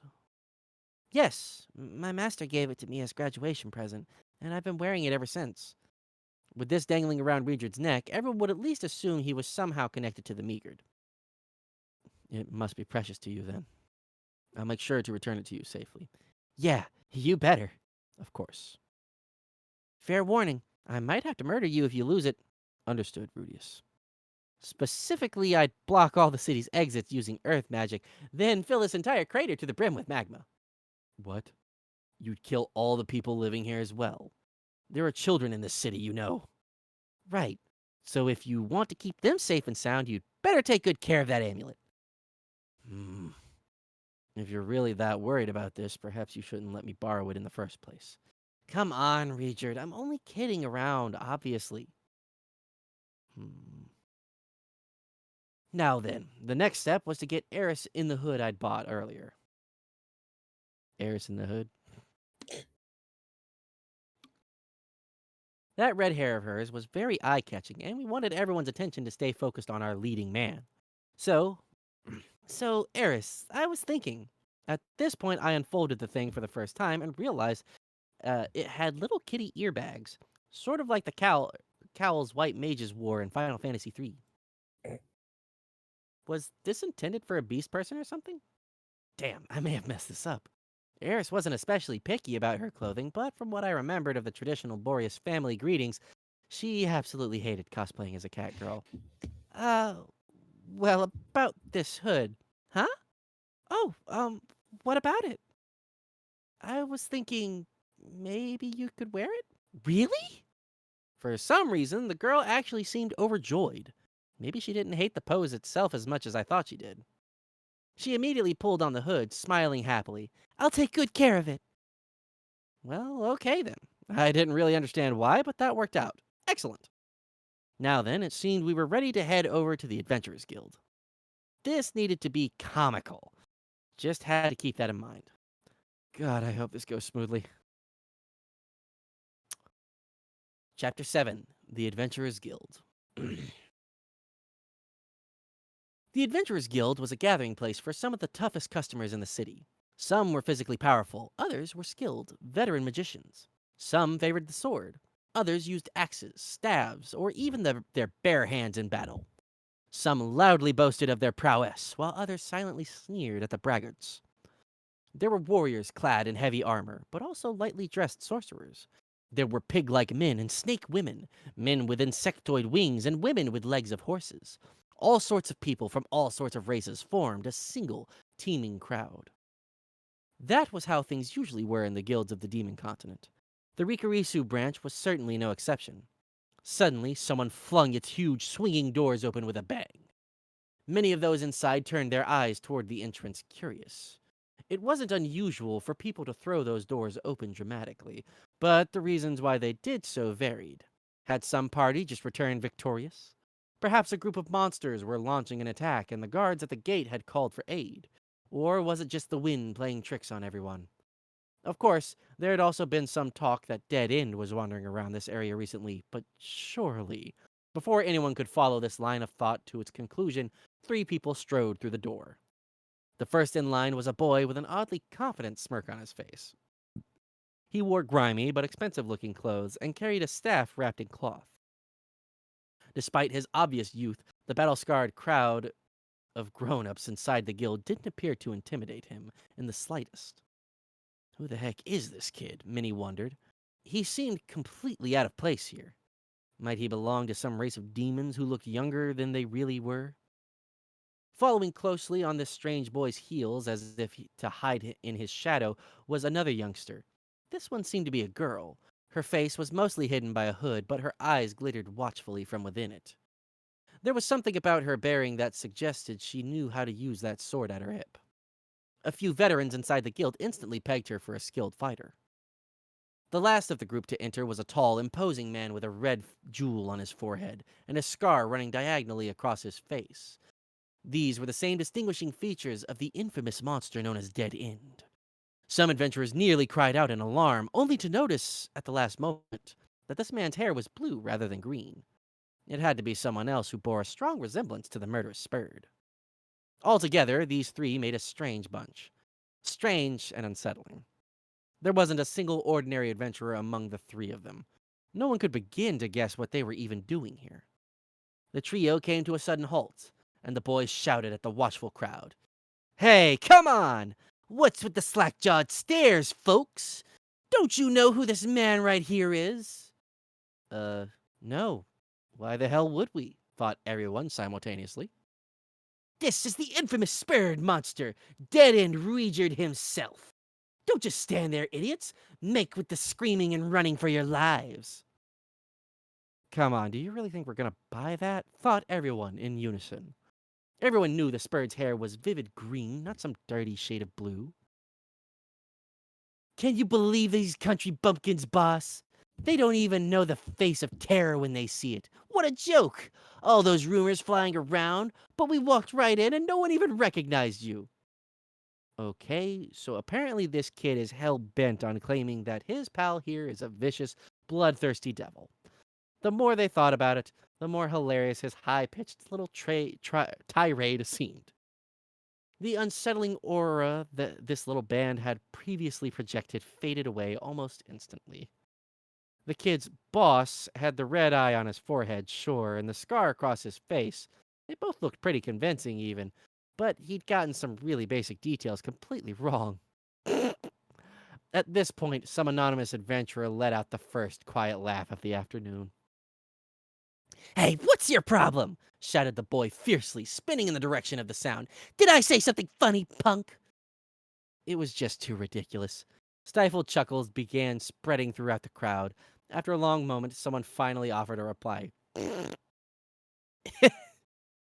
Just a tip, kid. The spurt of green hair. With that, an explosion of hilarity filled the guild's lobby from one end to the other. Judging from the gales of laughter buffeting us from all sides, our act had gotten off to a decent start. At a glance, the Adventurers Guild seemed to be even more of a rough and tumble place than I'd expected. The crowd was incredibly diverse, although that was probably typical for any gathering place. This deep inside the Demon Continent, I'd noticed a man with a horse's head, a guy with the scythe-like arms of a praying mantis, a woman with butterfly wings, and a girl who was all snake from the waist down. They were mostly human in appearance, but there was always at least one strikingly unusual feature to be found. Even the people with animal body parts weren't exactly regular human beings. I saw people with spiky thorns growing out of their shoulders, and others with totally blue skin. There were even a few with 4 arms or 2 heads. Based on what I was seeing, the Meagard and Spurred were probably some of the more humanoid demons in terms of appearance. "Stupid jerks! Don't you dare laugh at our boss! He took down a whole bunch of monsters that were attacking us out in the wastelands all by himself!" Rather than flinching under the crowd's scrutiny, I strode further into the lobby, trying to act convincingly furious. "You hearing this, guys? The dead-end's going around rescuing lost kids, apparently. Damn, I never knew the guy was so soft-hearted." "Seriously, though? Maybe he'll come save my bacon sometime, too." Normally, I would have frozen up in the face of all this mockery, but this time it wasn't really getting to me. Was it because I was only playing a part? Because the crowd around me was so surreal? Or maybe I'd actually become a more confident human being. Nah, let's not get carried away here. They were mostly laughing at Regard, not me. There was no reason to pat myself on the back until I could shrug off cruelty that was actually aimed at me. A quick survey of the room told me that no one in it suspected Regard really was the genuine article. That meant it was time for me to trot out scene A, one of the bits of dialogue we'd worked out beforehand. "I've had enough of these morons. Come on, boss, teach them a lesson." Let the fools laugh if they want to. Incidentally, we'd also practiced a scene B in case there wasn't any laughter beforehand. "Let the fools laugh! Oh, man. What a badass." Oh, wait. No, this is the crowd. "Let the fools laugh! Oh, man, what a badass." "Holy crap! He's already acting like a big shot." "Poor guy. I almost want to apologize." You'd probably be apologizing right now if you knew the truth, man, with tears running down your face. "You idiots are lucky our boss is such a big-hearted guy," I announced, then promptly turned to examine the room. To our left, there was an enormous bulletin board covered in pieces of paper. To our right, there were 4 wooden counters, staffed by a handful of clerks who were staring at us in astonishment. That looked like our initial destination. I strode confidently over to the right side of the lobby with my companions in tow, only to realize that they used some pretty damn high counters. I nodded up at Regard, and he promptly hoisted me up. "Hey, you there! We want to register as adventurers." I'd deliberately spoken loudly enough that the whole crowd could hear. I'd deliberately spoken loudly enough that the whole crowd could hear. There was another immediate explosion of laughter. "Dead-end's a friggin' newbie, huh?" "Oh, my aching sides." "Oh, man, am I gonna have to show Dead-end the ropes? Now that's something to write home about." Okay, I think that's enough for now. Will you people pipe down? I can't hear the clerk. After I shouted at them, the crowd did start to quiet down, although the smirks on their faces showed no signs of fading. "Sure, kid. No problem. Gotta pay attention to the rules and everything, right?" I could still hear some quiet chuckling behind my back, but that wasn't really a problem. So far, so good. And so, after roughly 44 years of obstinate struggle, I finally realized my long cherished dream of setting foot inside an employment office. Sort of. I had my credentials as a water saint tier magician up my sleeve, a trusty new companion who hadn't worked in centuries at my side, and a somewhat spoiled little lady behind me who I needed to provide for. At the end of the day, a man's gotta work if he wants to eat. But anyways, let's get started. I'm sorry for the commotion, miss. Mind helping us out? The clerk across the counter from me had orange hair and a striking pair of fangs protruding from her mouth. Her top was also rather low cut, and she happened to have 3 breasts, which meant 2 times the cleavage. What an efficient innovation. Huh? Oh, of course. You want to register as adventurers, correct? The clerk seemed a bit taken aback by my tone, suddenly becoming much politer. Still, it probably wasn't wise to try and keep up the belligerent act forever. It'd be much too easy to slip up and give myself away at some point. She'd probably assume I'd just been trying to show the crowd I wasn't a pushover. That's right. We're totally new to this, actually. In that case, would you please start off by filling out these forms? The clerk, reaching under the counter, reaching under the counter and retrieved. Yeah, that sentence is phrased weird. The clerk reached under the counter and retrieved 3 sheets of paper plus 3 slender sticks of charcoal, which she handed to me. The forms all looked identical. There was a line for your name, a line for your profession, and some text describing the guild and summarizing its rules.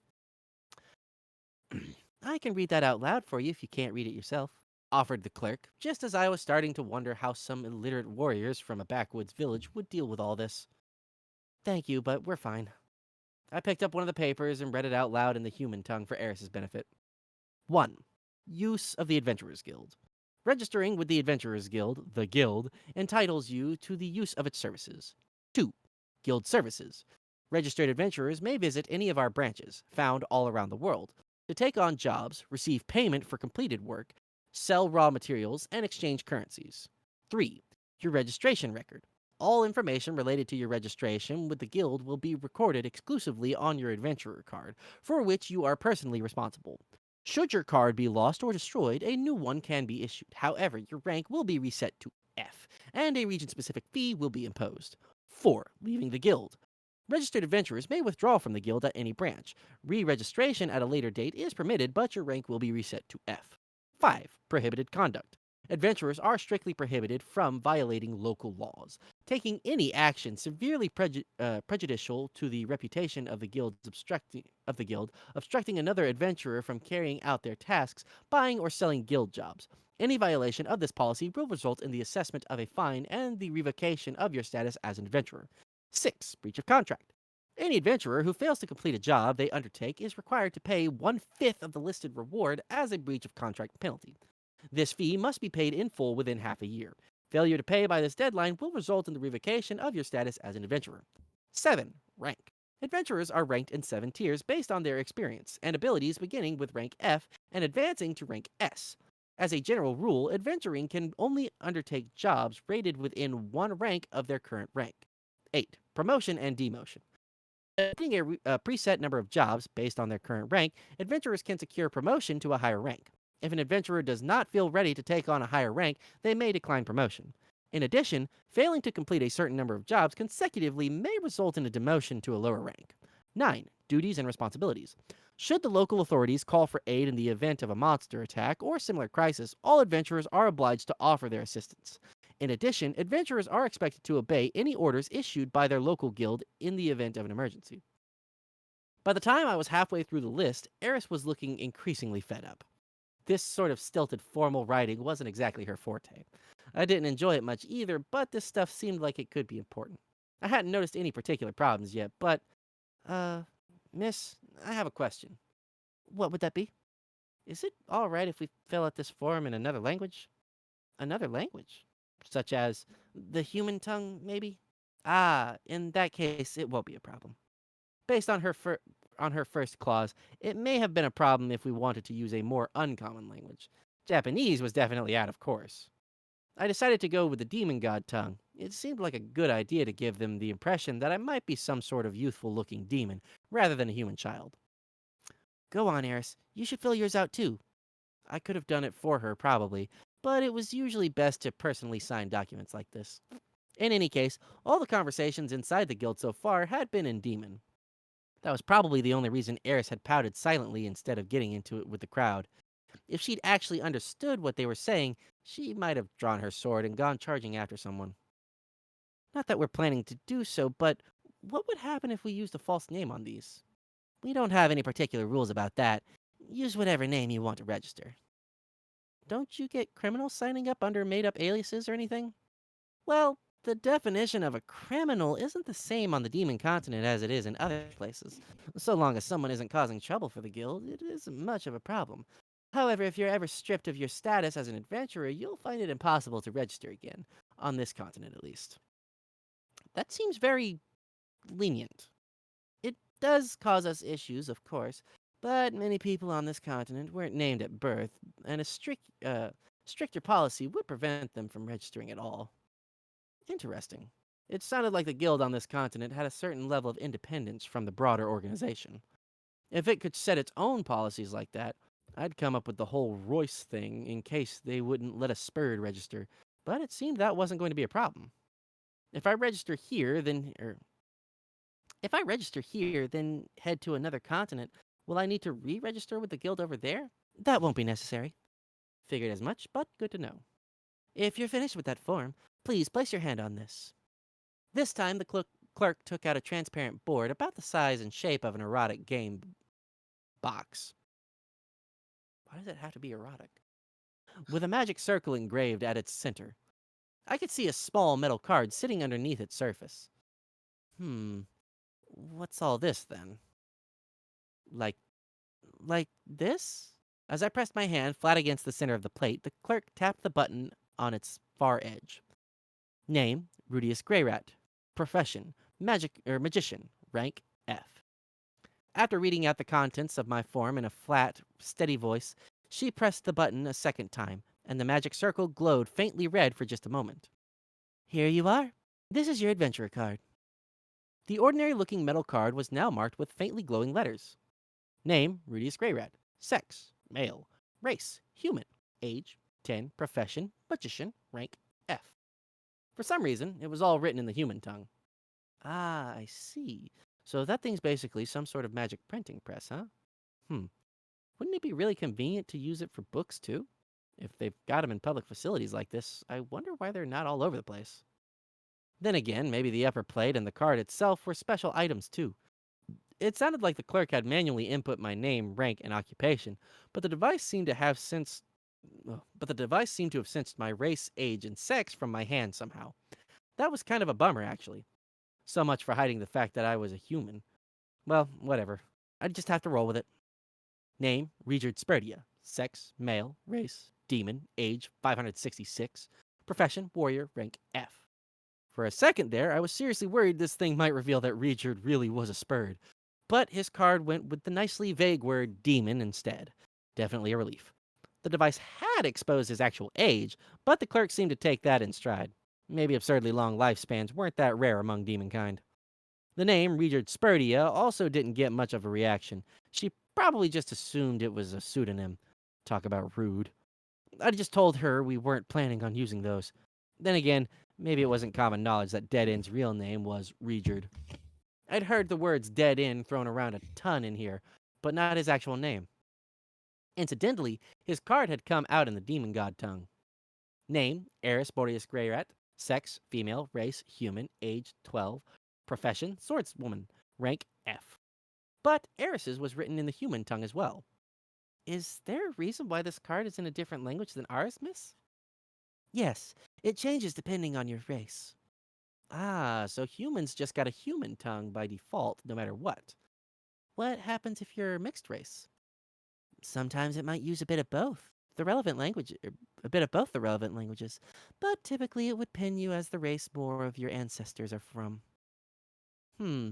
But what if you're a human who can only speak demon god or something?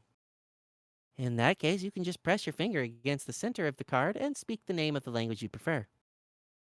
Just try it out. Just to try it out, I pressed my finger to my card and said, Beast God Tongue. The words on my card changed instantly. This is kind of fun. Demon God Tongue. Fighting God Tongue. Try not to do that too often, the clerk interjected. You'll use up the card's magical energy more quickly. What happens if it runs out? You'll need to have it recharged at a guild branch. Right. So the card itself was definitely a magical implement as well. There was probably some tiny crystals embedded inside it or something. Would the information recorded on it disappear? No, fortunately. If you keep using the same card for a long time, does the battery start draining faster or anything? The battery? If you're referring to its magical energy, then no. The supply is usually good for about a year, but we'll replenish it every time you stop by to report a completed task, so it typically won't run dry at all. How much does that service cost? Well, there's no fee of any sort. Okay, so why did you tell me off for playing around with it? Maybe people had been known to storm in and yell at the clerks when their cards ran out of juice. Customer service jobs always sucked, no matter what world you landed in. Okay, got it. I'll be more careful from now on. I had no idea who invented these things, but it was an interesting little system. I felt I felt like there were probably all sorts of other applications for rechargeable magic tools, but maybe the guild was monopolizing the technology. Ah well, no point thinking about it right now. Eris, meanwhile, had been gazing at her little card with a big smile on her face for some time now. I know you're happy, but don't lose that thing, okay? Would you like to register a party as well? Asked the clerk. A party? Oh, yes, please. Somehow that part had slipped my mind completely. Probably because there wasn't anything about it on the initial paperwork. We'd been intending to set ourselves up as a party from the very start, but before that, would you mind giving us a rundown of the party system? Or no. Before that, would you mind giving us a rundown of the party system? With a polite nod, the clerk began explaining the nitty-gritty details. A party can have a maximum of 7 members. Only adventurers within one rank of the party's leader can join the party. Your party rank is the average of all your members' ranks. For rank promotion purposes, all party members receive credit for any job completed as a party. Individual party members can still take on jobs independent of the party. To join a party, you need approval from both the party leader and the guild. To leave a party, you only need approval from the guild. The party leader has the right to eject any member from their party. Should the party leader die, their party is automatically disbanded. 2 or more parties can join together to form a clan. High-performing clans are eligible to receive a variety of special rewards from the guild. The clan parts didn't seem especially relevant right now. We were going to be a small-scale operation for the foreseeable future. Now then, what would you like to use for your party's name? We'll go with Dead End. The clerk's face twitched a little, but she managed to paste a smile back on in no time. The woman was clearly a pro. Very well. Let me have your cards for a moment, please. We retrieved the cards we'd just tucked away and passed them across the counter to the clerk. She stepped into the back for a moment, then returned. Here you are. Please make sure everything's in order. I looked down at my card and saw a new line had been added to the bottom. Party, Dead End, F. The F was presumably our party rank. For some reason, it was a little embarrassing to see the words Dead End actually written out like that. It sounded intimidating when you said it aloud, but it was definitely a different story in print. At this point, at this point, we've fully completed the registration process. At this point, we've fully completed the registration process. Congratulations. Thanks for your time, miss. If you want to take on any jobs, simply tear the relevant paper from the board and bring it over to our reception counters. Got it. Also, we handle purchasing behind the building, so make sure to head back there when you have something to sell. Out back. Got it. Thank you. Phew. Finally done with the paperwork, at least. With our registration completed, the 3 of us headed over to take a look at the bulletin board. Unfortunately, that meant making our way through a gauntlet of smirking adventurers. Almost everyone looked at us like we were a bunch of monkeys in a zoo, but there were a few in the crowd who seemed more hostile than amused. Those were the ones I'd need to watch out for.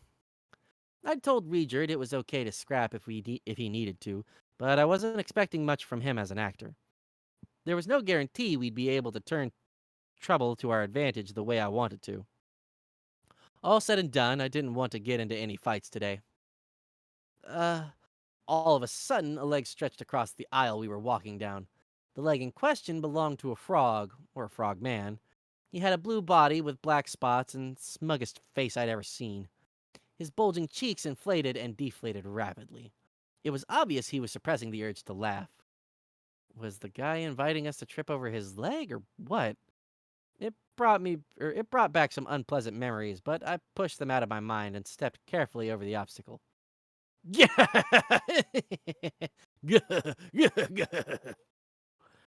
For some reason, this prompted a burst of laughter from all around me.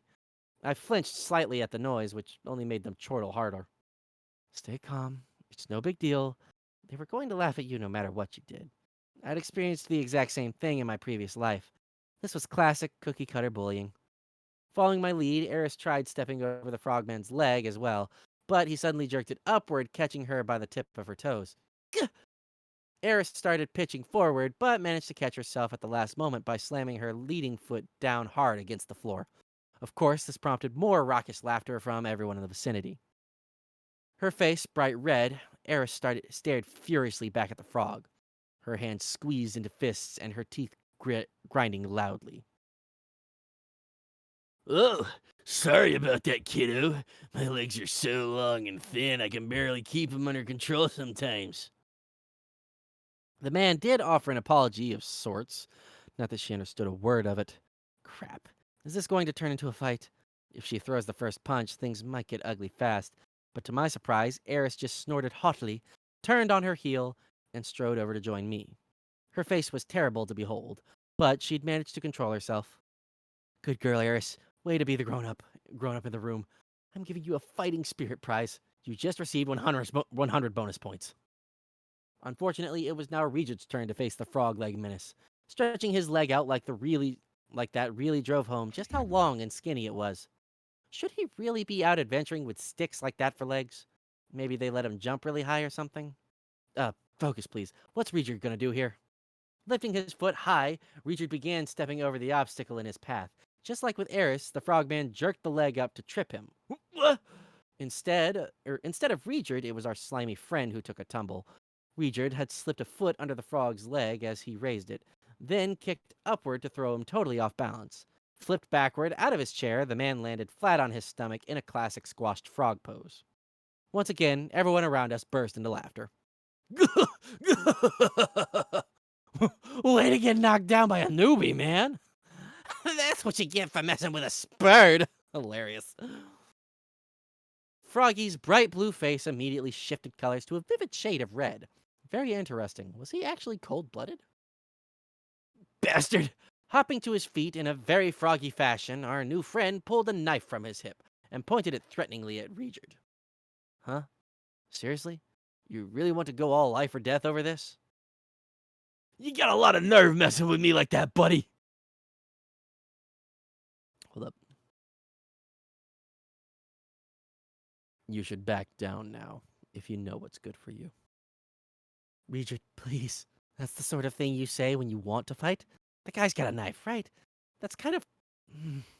Maybe this would still qualify as a scrap? Just barely. Hey, come on, Perutko. Fuck that name, though. Perutko, give it a rest. A horse-headed man suddenly stepped in from the sidelines to intercede. Picking on newbies went out of style years ago, man.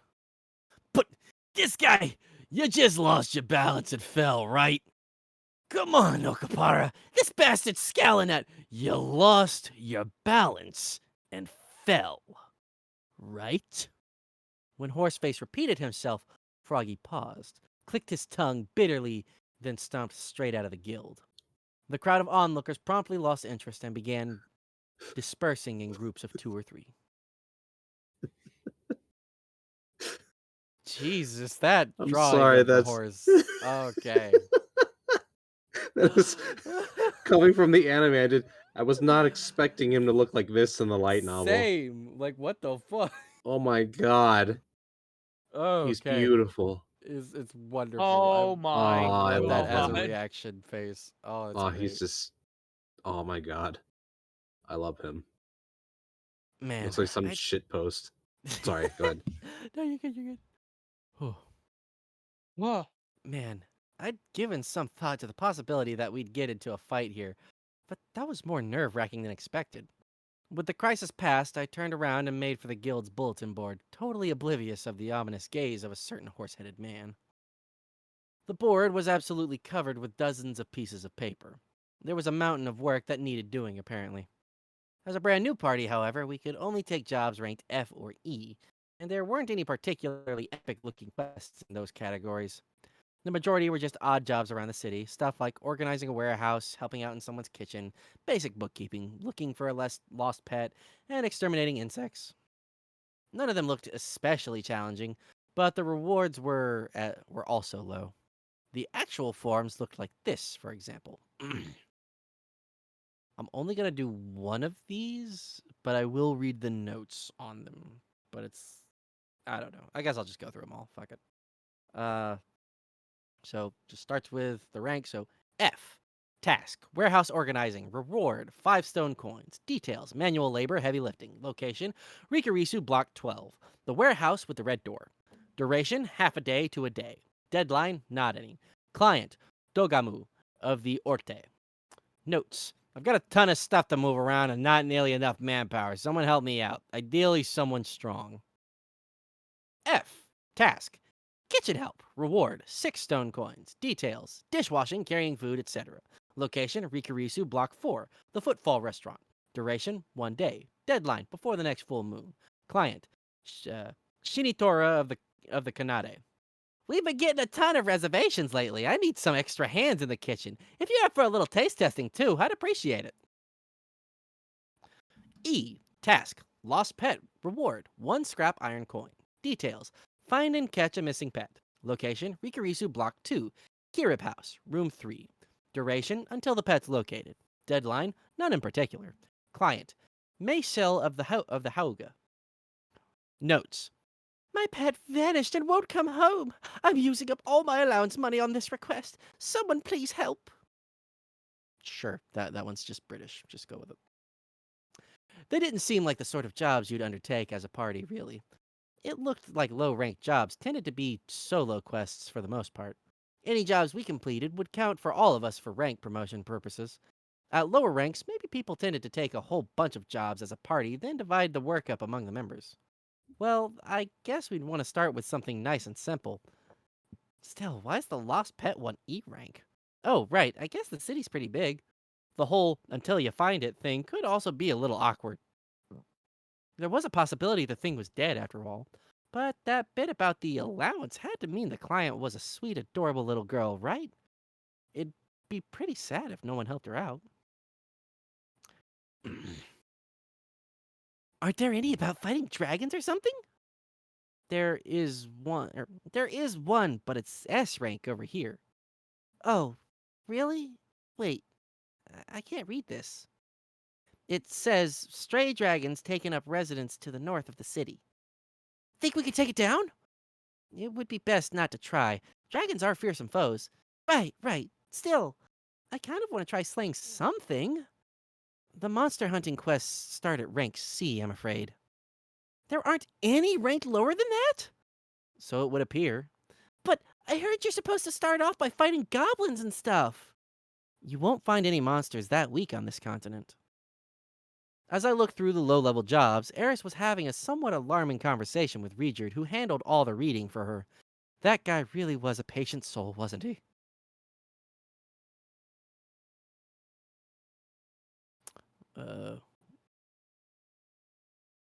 Okay, no, I've kind of just been sitting here muted listening to you guys for a while. This has been a lot of fun to like. You could DM a tavern, my guy. I know. I want to. The entire time I'm sitting here thinking about the line in Konosuba of, or God forbid, the black hole that is a tavern. And I'm like, yeah, guild hall, tavern, Same thing. Same You've things. got various different people, so like, yeah. Yeah. To be fair, I have It's a been good listening flex. the entire time. You're not allowed to say what I've been doing, but this is what I've been doing the entire time, just listening. And it's great. It's just great. I'm doing things. I'm being Oh my productive, God, but which- I'm also listening. Yeah. Oh yeah, Oh. I've been running the stream.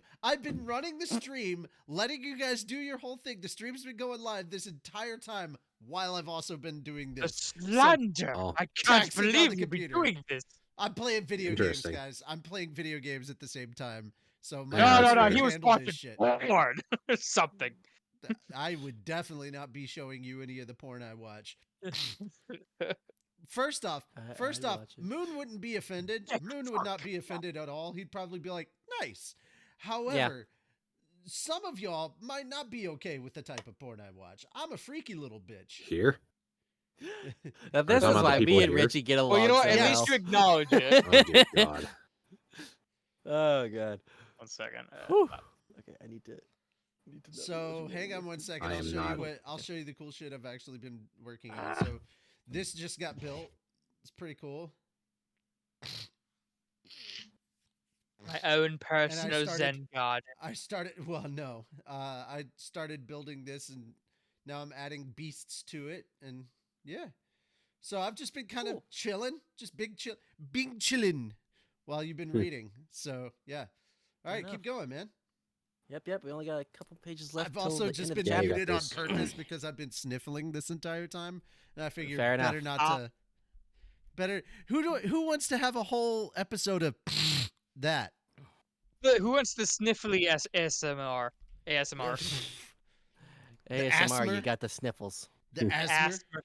the asthma. Yes, The man. asthma ASMR, yes. All right. Whew. Whoa there, my dead end friends. Those are a little high rank for you guys, ain't they? One of the guys who'd been laughing at us earlier sauntered over to the two of them with a big smirk on his face. It was a muscular man with the head of a horse. The same guy who'd stepped in to break up the fight a minute ago, actually. Shit. I moved fast and managed to get myself between him and Eris before he got too close. Mind your own business. We'll take an F or E rank job just like we're supposed to. Hey, calm down, buddy. I just wanted to give you a little advice, okay?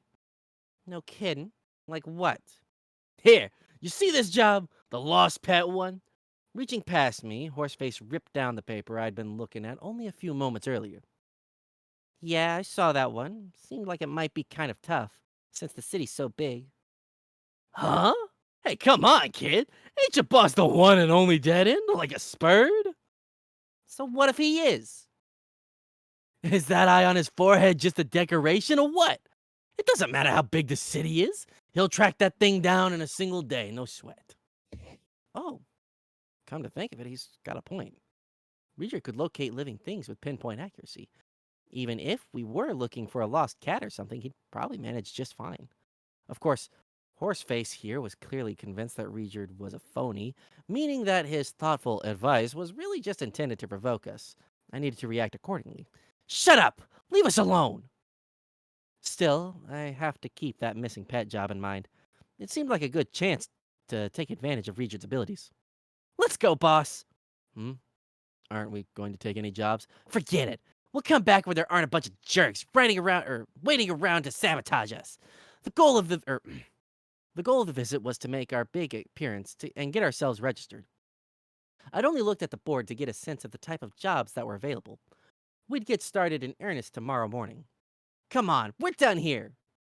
As the three of us left the guild behind, I heard another huge burst of laughter from inside. They're going home without even taking a single job? Dead end ain't in no rush, man. What a cool customer!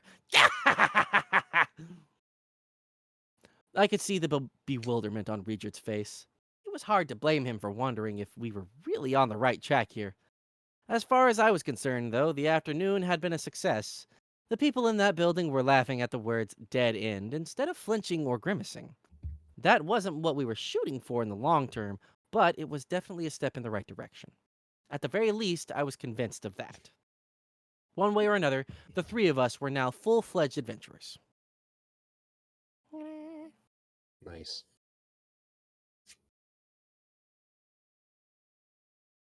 Richie, that's the end of the chapter. I have to unmute both for Discord and for the stream. Calm down. That's the end. That's 10:30. He was pausing for dramatic effect. And I can barely hear because I'm stuck in a cutscene. Mm. Oh, bad time. Uh-oh. Yeah. So, Hang on, this is the good part. Shh. Jesus. All right. Yeah, great work though, man. I was Oh, listening yeah. intently to all your work. I was like, oh man, this is a good All right. this is there a we good go. chapter to flex your voice skills and Appreciate flex that. you did. Good work. You don't see it, but I'm holding a thumbs up. I don't know why I'm holding a thumbs up on the Yay. camera. Thumbs up. Fair enough. Fair enough. All right, there we go. Well, I've got guys, through all my that was duties. that was really good. We got through over 3 You got through chapters, 4 worth of chapters. content. Yeah, No, dude, 4 it's chapters. 4 chapters. Well, we Oh, did wow. 4, we did 5, we did 6, and we did 7. Yeah, that's 4 chapters. So Yeah, great work. really, really well It wasn't done. me, Good it was timing. Moon. I told you guys that the chapters in this are not like slime. Like No, they're very quick. you feel Shoot. like you're That making takes so progress when you long. go from chapter to chapter. Yeah, Oh yeah, tons of progress. Yeah. yeah. All right, guys, what'd you think of this? Compare now. Everybody here can compare this to the anime. Obviously, you already had your chuckle over the image. The Horseman, yes. Oh, Yeah. dude, that was so beautiful. He is not detailed as he should be. No, Oh my and God. that's why you ignore the image. Just when you're picturing this in your head, think of the anime. Like Yeah, and that's what I did. And then when I saw it, I And was then- like, yeah, okay. It broke my immersion, man. So It was as you so can, Oh, I funny. mean, It as enhanced as mine, is per usual, the light novel goes into a bit more detail than the anime. But except for his face. how do you think the? Oh my god, how do you think the anime and the light novel compare to one another? Okay, so, oh, sorry, I was sharing first. Is that okay? I know Go we for it. usually have like a pattern, but No, go for it. so, so in my opinion, the what was it? Certain things about the light novel that they delved into, really interesting that they did. Like Ryujerd's like first or account of like the horror of what he had to go through, a lot more vivid in here than it was in the anime, which I appreciate. Yes, it was. The other thing that about this chapter or about this reading session, I did not know that they delved that much into the fucking Adventure Guild system. They went into that a lot Yeah. here, which is like, wow, this is actually an excessive amount that I thought would have gone into this. Because I'm sitting here So- like having to read Even all for of the that. I'm book? like, Yeah, do I was like- really need to go through all this? Yeah, I was like, is that really necessary? I don't know. I just thought that it being so elaborate was like, wow, okay, interesting. That was what, like half a chapter just for was a the lot, explanation of that yeah. alone? Yeah, I was kind of nodding off, not gonna lie. I was like, what the fuck? Oh, Why? I Glad to know my voice zoned, is I so- spaced the fuck out at some No, point. it's not because of that. It was just kind of Yeah, like, I'm messing what with you, I'm is? messing with you. Why were there so many? Why was it so elaborate? I think Yeah, no, it was Ruijerd's so account of the first-hand horrors was less elaborate than the fucking magic card system for the Mhm. guild. It's like, okay, cool. Does it have Wi-Fi and Bluetooth features as well? Jesus. Is there like a special subscription, like a adventure discount for HBO Max? Yeah, for real. I was like, Wow, Jesus really? Christ. Okay. But anyway, I don't And know. if you I thought it was sign up good today, you'll get our new bonus pass. though. Pre-order the exclusive GameStop. What was it? Pre-order this and get the exclusive GameStop skin. So right now you're Ugh. on Guild Premium, but you could be on Guild Premium Plus for just a couple coins extra. Oh my God. Guild Premium my Plus God. Plus. Yep. A week ahead of everyone else, you get to see all the movies when they Oh come my out in God. theaters instead of 2 weeks later or whatever. Oh my God. You get access to the quests that other people get in like a week, but you get it early. I bet Assuming they would do those something like that. aren't already done by that point, You you get know. They first-hand didn't job. What was it? First-hand First-hand job job? exposure. Yeah. Yes. First-hand Yeah, job what? exposure. You also Yes. get Uh. 10% extra commissions for every completed quest you do. Oh my god. We're making up yeah, fake there's No, gonna be a subscriptions for lot this more. Premium thing. would do that. There's Premium gonna be a Plus would lot do more 20%. there's going to be a lot more like description into the whole guild ranking process and everything. Like there's going to be like, I think next week we're going to get a lot more meaning out of all of this. Probably. Because there'll be more detail as to what's going on. Yes. But yeah. Anybody else got stuff that they want to talk about? In the difference between the two?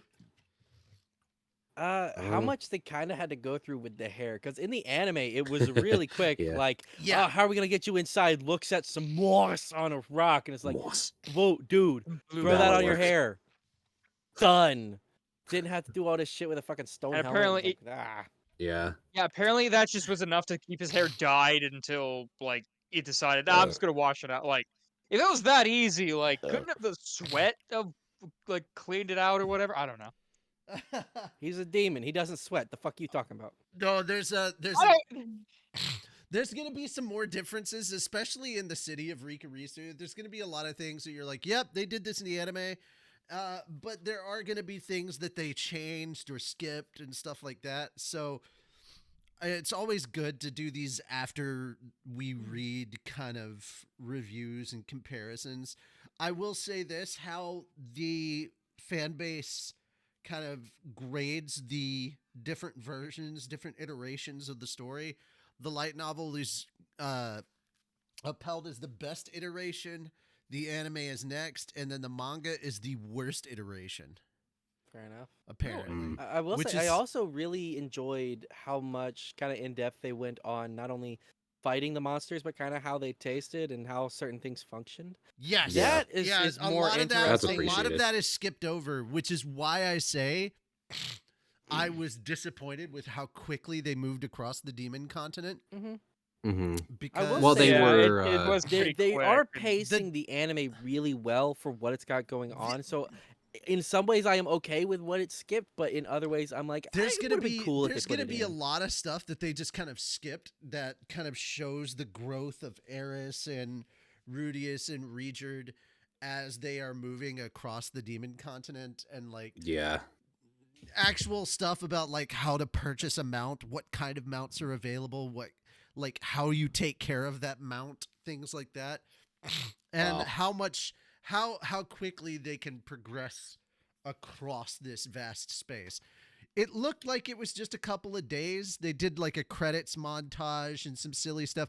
And no, that's a whole year of time that just kind of passed that we will cover.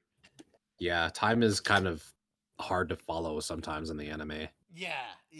Because the it just light kinda novel's gonna give you- happens the thing is, and the light characters look novel older gives and you stuff. a much broader perspective Yeah. than the I anime can see could. that. So it's like, Because I hey, if think you it really has like to, the anime, can. the anime, you should read the light novels because, like, Yeah. there's so much more detail that goes into it. And Yeah, because as in tandem, Rudy it helps you understand. as Rudy stops being so overtly perverted, like, you know, he's now on the point where he's kind of keeping a lid on it, as it were, because he's got more important shit to worry about than just Yeah. like He'll be a real character again soon yeah. in the light novel. But I That's mean, something you even get far enough into the show to tolerate, or if you could tolerate it enough to get to that point. no, he's already made it that far in the anime, and again, the anime and the light novel don't differ too much. There are sections that were cut out that I think it's a fucking sin that they were cut out. Like, but it's mostly after Milishio. Like, all right, a lot of the stuff that happened in Millis, aside from the Rudius and the Eris side story, they did not tell you anything about what happened with Regerd and Milishio, and that's important. They did not. There's like, okay, so in the Eris side story, right? Eris saves the little girl, and then there's that female knight that's with the little girl. They go There's into a the- bit more there's the detail one about back. those two, and then you meet that knight again, because that woman that was with the little girl that Eris ended up saving is actually Zenith's sister. Oh, Yeah, that's Rudy's aunt. that's right. That's right. All right. And I think you mentioned that. Yeah, there's Yeah, way no, more you stuff. There's like a whole thing that got cut out after Milition making it to the central continent. So as they're leaving the central continent, because after leaving the Milis continent, here's the problem. The same pardon me. Hold on. Okay, you remember how much of an issue it was to get Regerd into the Milis continent? Mm-hmm. They had to smuggle him from the Demon continent to the Milis continent. Well, the whole reason they had to do that because there was a unbelievably huge price they would have to pay if they wanted to. Seriously, god damn it, body. All right, if they wanted to ferry him in and out of the Milis continent. So in order to get out of the continent, they have to deal with those troubles all over again. And that got skipped over because the next thing you know, they're just on the boat again. And it's like, no, that's not what happened. There was a lot of really important stuff that happened. And then there's also when they get to the central continent, there's like some more stuff. I mean, yeah, it's some of it once they get to the continent is a little slice of lifey and they skip over it, but I can understand that portion, but like the whole them leaving Milis and that whole story arc, I was really looking forward to seeing that, and I was kind of really bummed out when it didn't show up in the anime. So I would say they skipped 3 chapters worth of content, probably. That's a lot. That's a lot. Anyway. Yeah. I mean, I guess you have to do what you have to do to make an anime and pack things basically, down. they skipped almost a day's worth of reading. Yeah, that's a lot. So I guess you have to do what you have to do, but it's at the same time, it's like, man, that would have been kind of cool to see that, knowing what I know now from the anime and the book. So I think it is good to kind of read it in tandem or experience it in tandem. So you're like, okay, I appreciate that. Or, oh, okay. Either to appreciate what they did in the anime to save time or to be sad that they didn't spend more time on it. Any other thoughts or comments and concerns or any of that stuff? Concerns? I don't know. You might have some concerns about like the differences between the anime and the light novel. Oh, anyhow, yeah, okay. Guys, any last minute thoughts from from all of you? Anybody want to add anything? I'm good. I said everything that I need to say. Okay. I had a lot of fun. Yeah, you flexed really well. Good job. See what you can accomplish when you actually have good internet. Accurate. All right. Well, guys, that's it for us. We will see you this weekend for Anime Church because I don't know if I'm gonna be running Fan Friday much longer, man. I think it needs to be passed from person to person. Oh, I've been burnt out for a long time. That's why there hasn't been a Fan Friday in a month. I see. Yeah. I mean, if any of you guys want to come in and hang out on Friday and like host a game, play a game, you guys are welcome to do that. It doesn't have to be like a specific like 4 people. Like you guys are capable of doing it. Huh? Moon seems interested. I can't make any guarantees, but I could possibly do things at some point. I'm gonna be changing jobs soon enough. Okay. Oh, did you sign up for something else? Oh, okay. So you're swapping jobs again. Oh no. Yeah, gonna be trying soon. Anyways, if nothing else, I'm gonna at least because I've currently got 3 jobs still. So if nothing else, I'm gonna 3 jobs. Oh god, that's crazy, dude. Yeah, my guy. Yeah, isn't it great? But now most of that is gonna be profit. Hey. Okay, cool. Yeah, man, profit. Nice juicy profit. Much. I gotta pay my mom a little bit, but I'm not having to worry about as much as I was before. So it's gonna help. At least you're catching up on your audiobooks, my guy. Yeah. All right. So hope it gets better for you though. Well, guys, that's it. Thank you all so much. I don't want to go too much into what all's going with me, but yeah. financial troubles myself, my dude, so I totally understand you. Mm. Anyhow, that's all for us. We will see you next time. Take care and bye-bye. Yep. Bye Bye. bye.